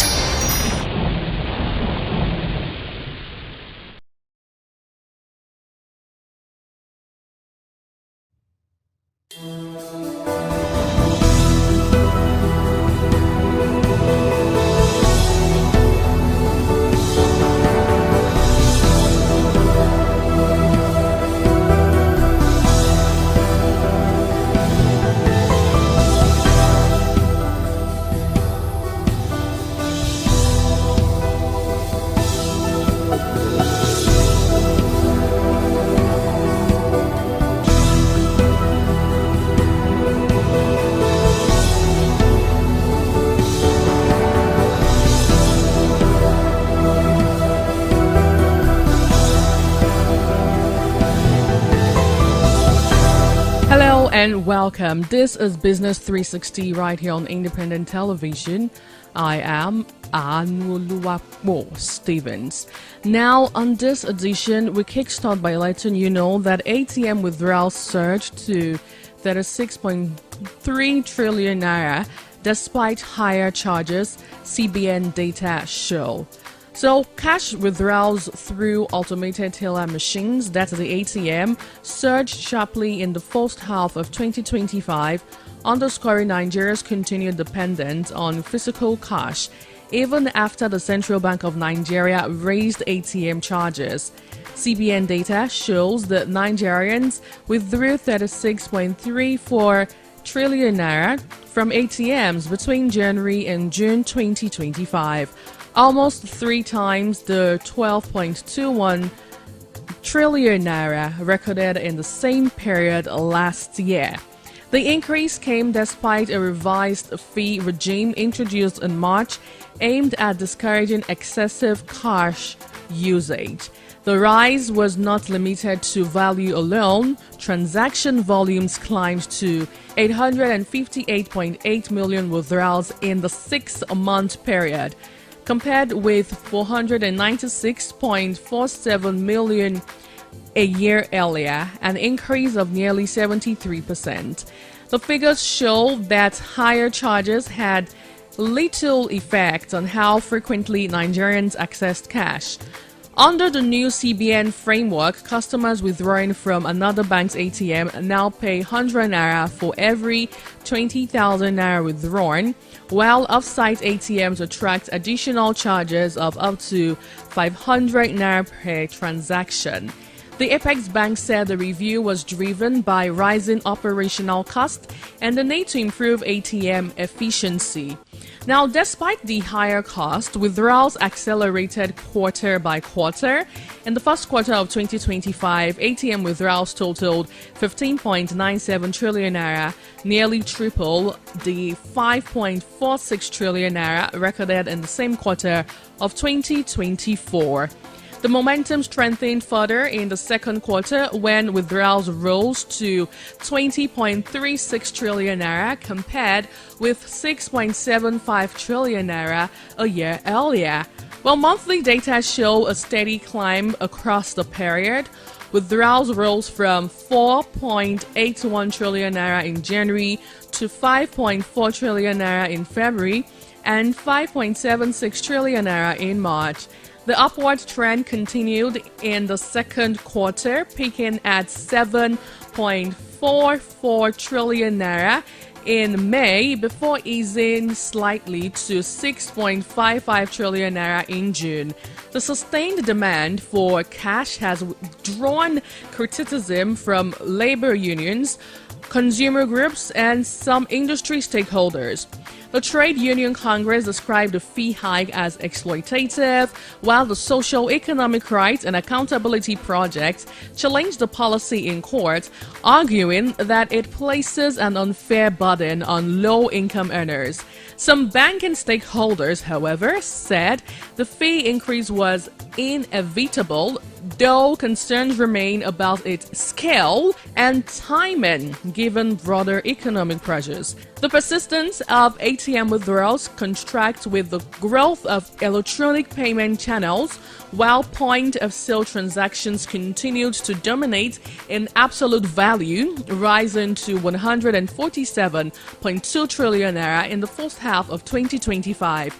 The pace of growth in ATM withdrawals was significantly faster. Well, it's interesting to see how, despite all of the wonderful, beautiful innovation the federal government, that's the CBN, actually is trying to introduce to reduce the usage of cash, Nigerians are still hell-bent on using cash for the daily transactions. Let's not forget we have that village woman in your community who has little or no idea of how the digital world really operates. So I guess that's one of the major reasons why we still have the monies churning in as regards cash transaction and cash transfers. Well, away from that, the federal government allocates below 1% of 2026 budget to fight poverty. Now, the federal government plans to spend about 206.5 billion naira on poverty alleviation related projects in the 2026 budget, an amount that represents far below 1% of the total 58.47 trillion naira spending proposal submitted to the National Assembly. A review of project-level data from the 2026 appropriation bill shows that all items directly targeted to poverty alleviation across ministries, departments, and agencies, as well as the service-wide votes, add up to 206.5 billion naira. When measured against the proposed total budget of 58.47 trillion naira. So this translates to about 0.35% of overall federal spending for the year, when compared with the capital budget of 23.21 trillion naira. The poverty-related envelope represents roughly 0.89%. The bulk of this allocation comes from the service-wide vote, where two major recurrent provisions under the National Poverty Reduction with Growth Strategy dominate the figures. The first is the National Poverty Reduction with Growth Strategy on the federal government's commitment, including NSIP upscaling with a provision of 100 billion naira, while the second is the NPRGS recurrent allocation of another 100 billion naira. Together, they account for 200 billion naira, which is over 96% of the entire poverty alleviation envelope for 2026. So this means that without the service-wide vote entries, all MDAs combined account for only 6.5 billion naira in poverty-related projects. The Brother Communities Development Agency headquarters record 63 million naira across two projects targeted at the Zamfara North Senatorial District. Now, these include 28 million naira for poverty alleviation and empowerment for women in Zamfara North, and 35 million naira for poverty alleviation and empowerment in the same district. These are geographically focused interventions that make up a small fraction of the overall allocation. The Federal Ministry of Special Duties and Intergovernmental Affairs has 9.1 million naira for monitoring and evaluation of poverty alleviation programs, reflecting an administrative rather than direct intervention focus. So under the Federal Ministry of Agriculture and Food Security headquarters, 140 million naira is allocated across two projects. The latter of the two is 105 million naira for the provision and supply of agricultural grains for poverty alleviation in Ekiti, Okero, Ofa, and Ife Lodun local government areas in Kwara South Senatorial District. The second is 35 million naira for the construction and rehabilitation of solar-powered and motorized boreholes, and for the provision of skills acquisition starter packs to youth and citizens across the 6 geopolitical zones. Together, they signal a mix of food distribution and basic infrastructure linked to poverty reduction.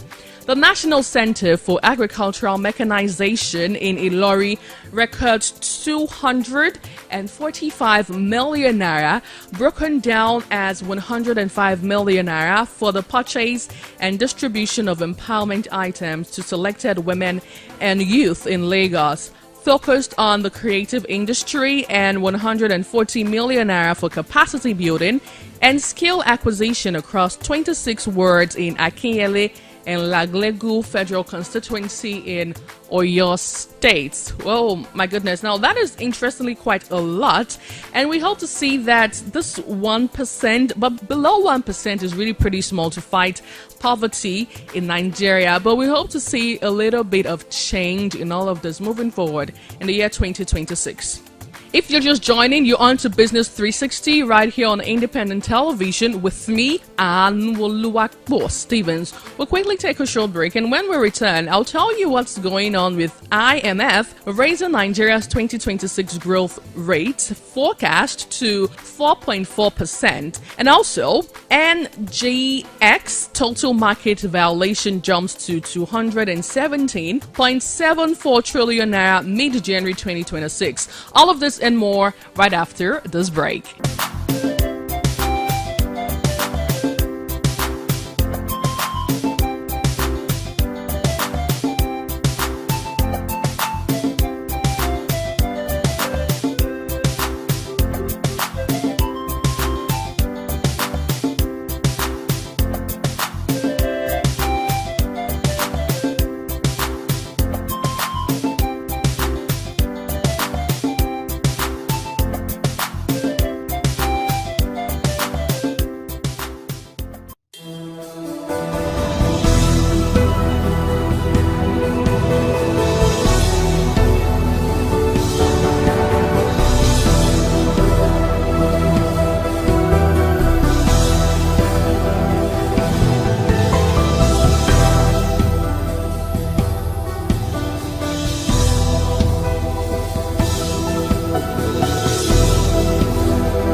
Welcome back. Now let's talk about IMF. So IMF raises Nigeria's 2026 growth rate forecast to 4.4%. The International Monetary Fund has raised Nigeria's economic growth forecast for 2026 to 4.4%, up from its earlier projection of 4.2%.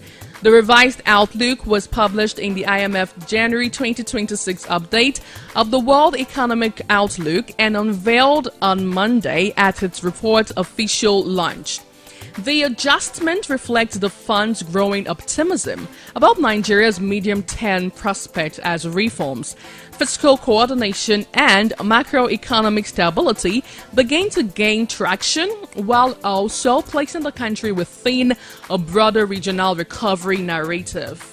So what does this report really say? The IMF's latest projections point to a modest but meaningful improvement in Nigeria's medium-term growth outlook relative to its previous assessment. Now, Nigeria's economy is now expected to grow by 4.4% in this year, 2026, compared with 4.2% forecast issued in October 2025. The IMF made no major changes to its near-term outlook, suggesting that the upgrade is driven largely by expectations beyond the immediate horizon. In sub-Saharan Africa, regional growth was revised upward from 4.0% to 4.1% for 2025, and from 4.3% to 4.4% for 2026, indicating a broadly shared recovery trend. So South Africa's growth outlook also improved slightly, with forecasts rising to 1.3% for 2025 and 1.4% for 2026, up from earlier projections. Overall, the data suggests that Nigeria's improved outlook is consistent with gradual but widespread economic strengthening across the region rather than an isolated revision. So here is the backstory on this interesting revelation. Nigeria's revised forecast builds on a period of significant economic adjustment marked by policy reforms and efforts to restore macroeconomic balance. In October 2025, World Economic Outlook, the IMF, had projected Nigeria's 2026 growth at 4.2%, reflecting lingering concerns around inflation, fiscal pressures, and structural constraints.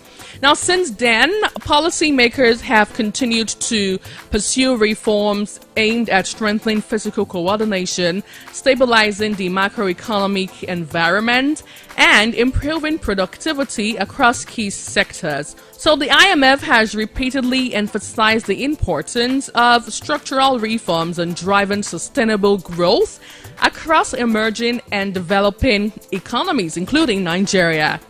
Now, the January 2026 revision suggests that the fund now sees a stronger payoff from these reforms effort over the medium term.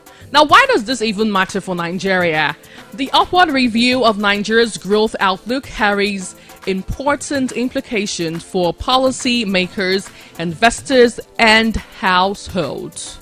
Away from that, let's see how the Naira did trade mid-January 2026. So NGX total market valuation jumps to 217.749 trillion naira mid-January 2026.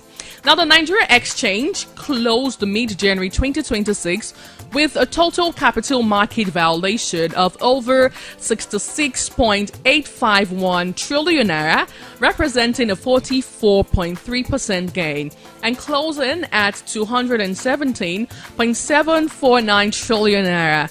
This is according to the latest data released by the Nigerian Exchange Limited at the close of business on Friday, January 16th. The NGX market capitalization, comprising equities, bonds, and ETFs, rose from 150.898 trillion naira as of December 31st, 2025, to close at 217.74 trillion naira on Friday, January 16th, 2025, reflecting 44.3% increase. Now, the increase is largely driven by equities and the exchange-traded fund segment, which have seen a remarkable appreciation in price evaluation across the various sector securities since January.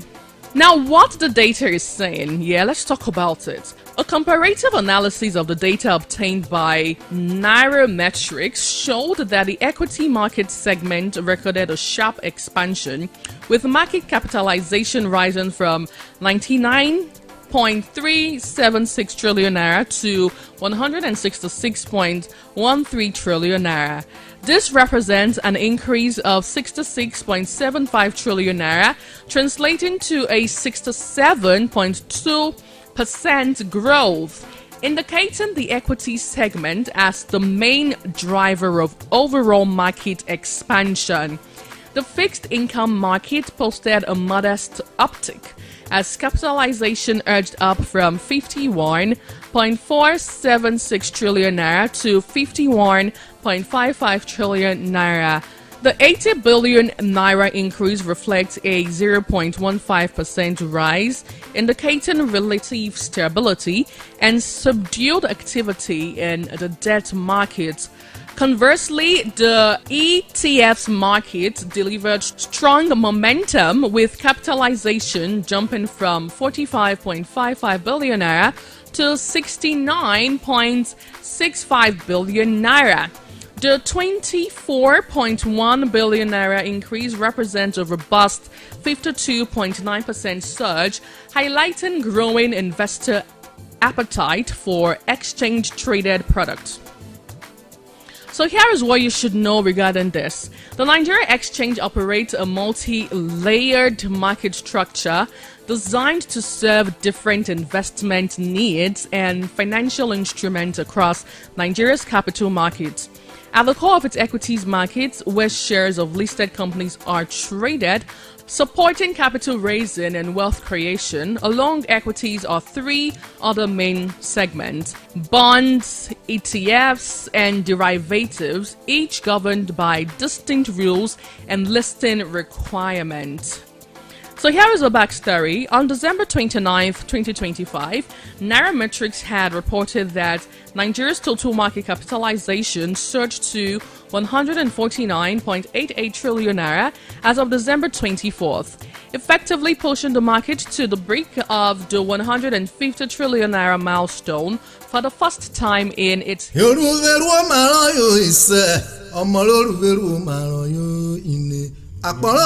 history. The expansion, according to report, reflected broad-based growth across equities, bonds, and ETPs, with a breakdown of data showing that equities contributed 97.89 trillion naira, accounting for 65.31% of total market value. The bond market added 51.55 trillion naira, while ETPs, though still a relatively small segment, recorded 43.20 billion naira in value. About 2 weeks into the new year, the capital market cumulative valuation has accelerated by 66.851 trillion naira, closing at 217.749 trillion naira, paving the way to a new milestone of 300 trillion naira capital markets, largely driven by local investors. Now, we look forward to see how all of this would actually perform in the coming days as we get towards the end of the month. Well, that's all I have for you on this episode of Business 360. Catch me again, same time, for another interesting one as we get to delve into the world of business. I am Anuoluwakbo Stephen. See you on the next round.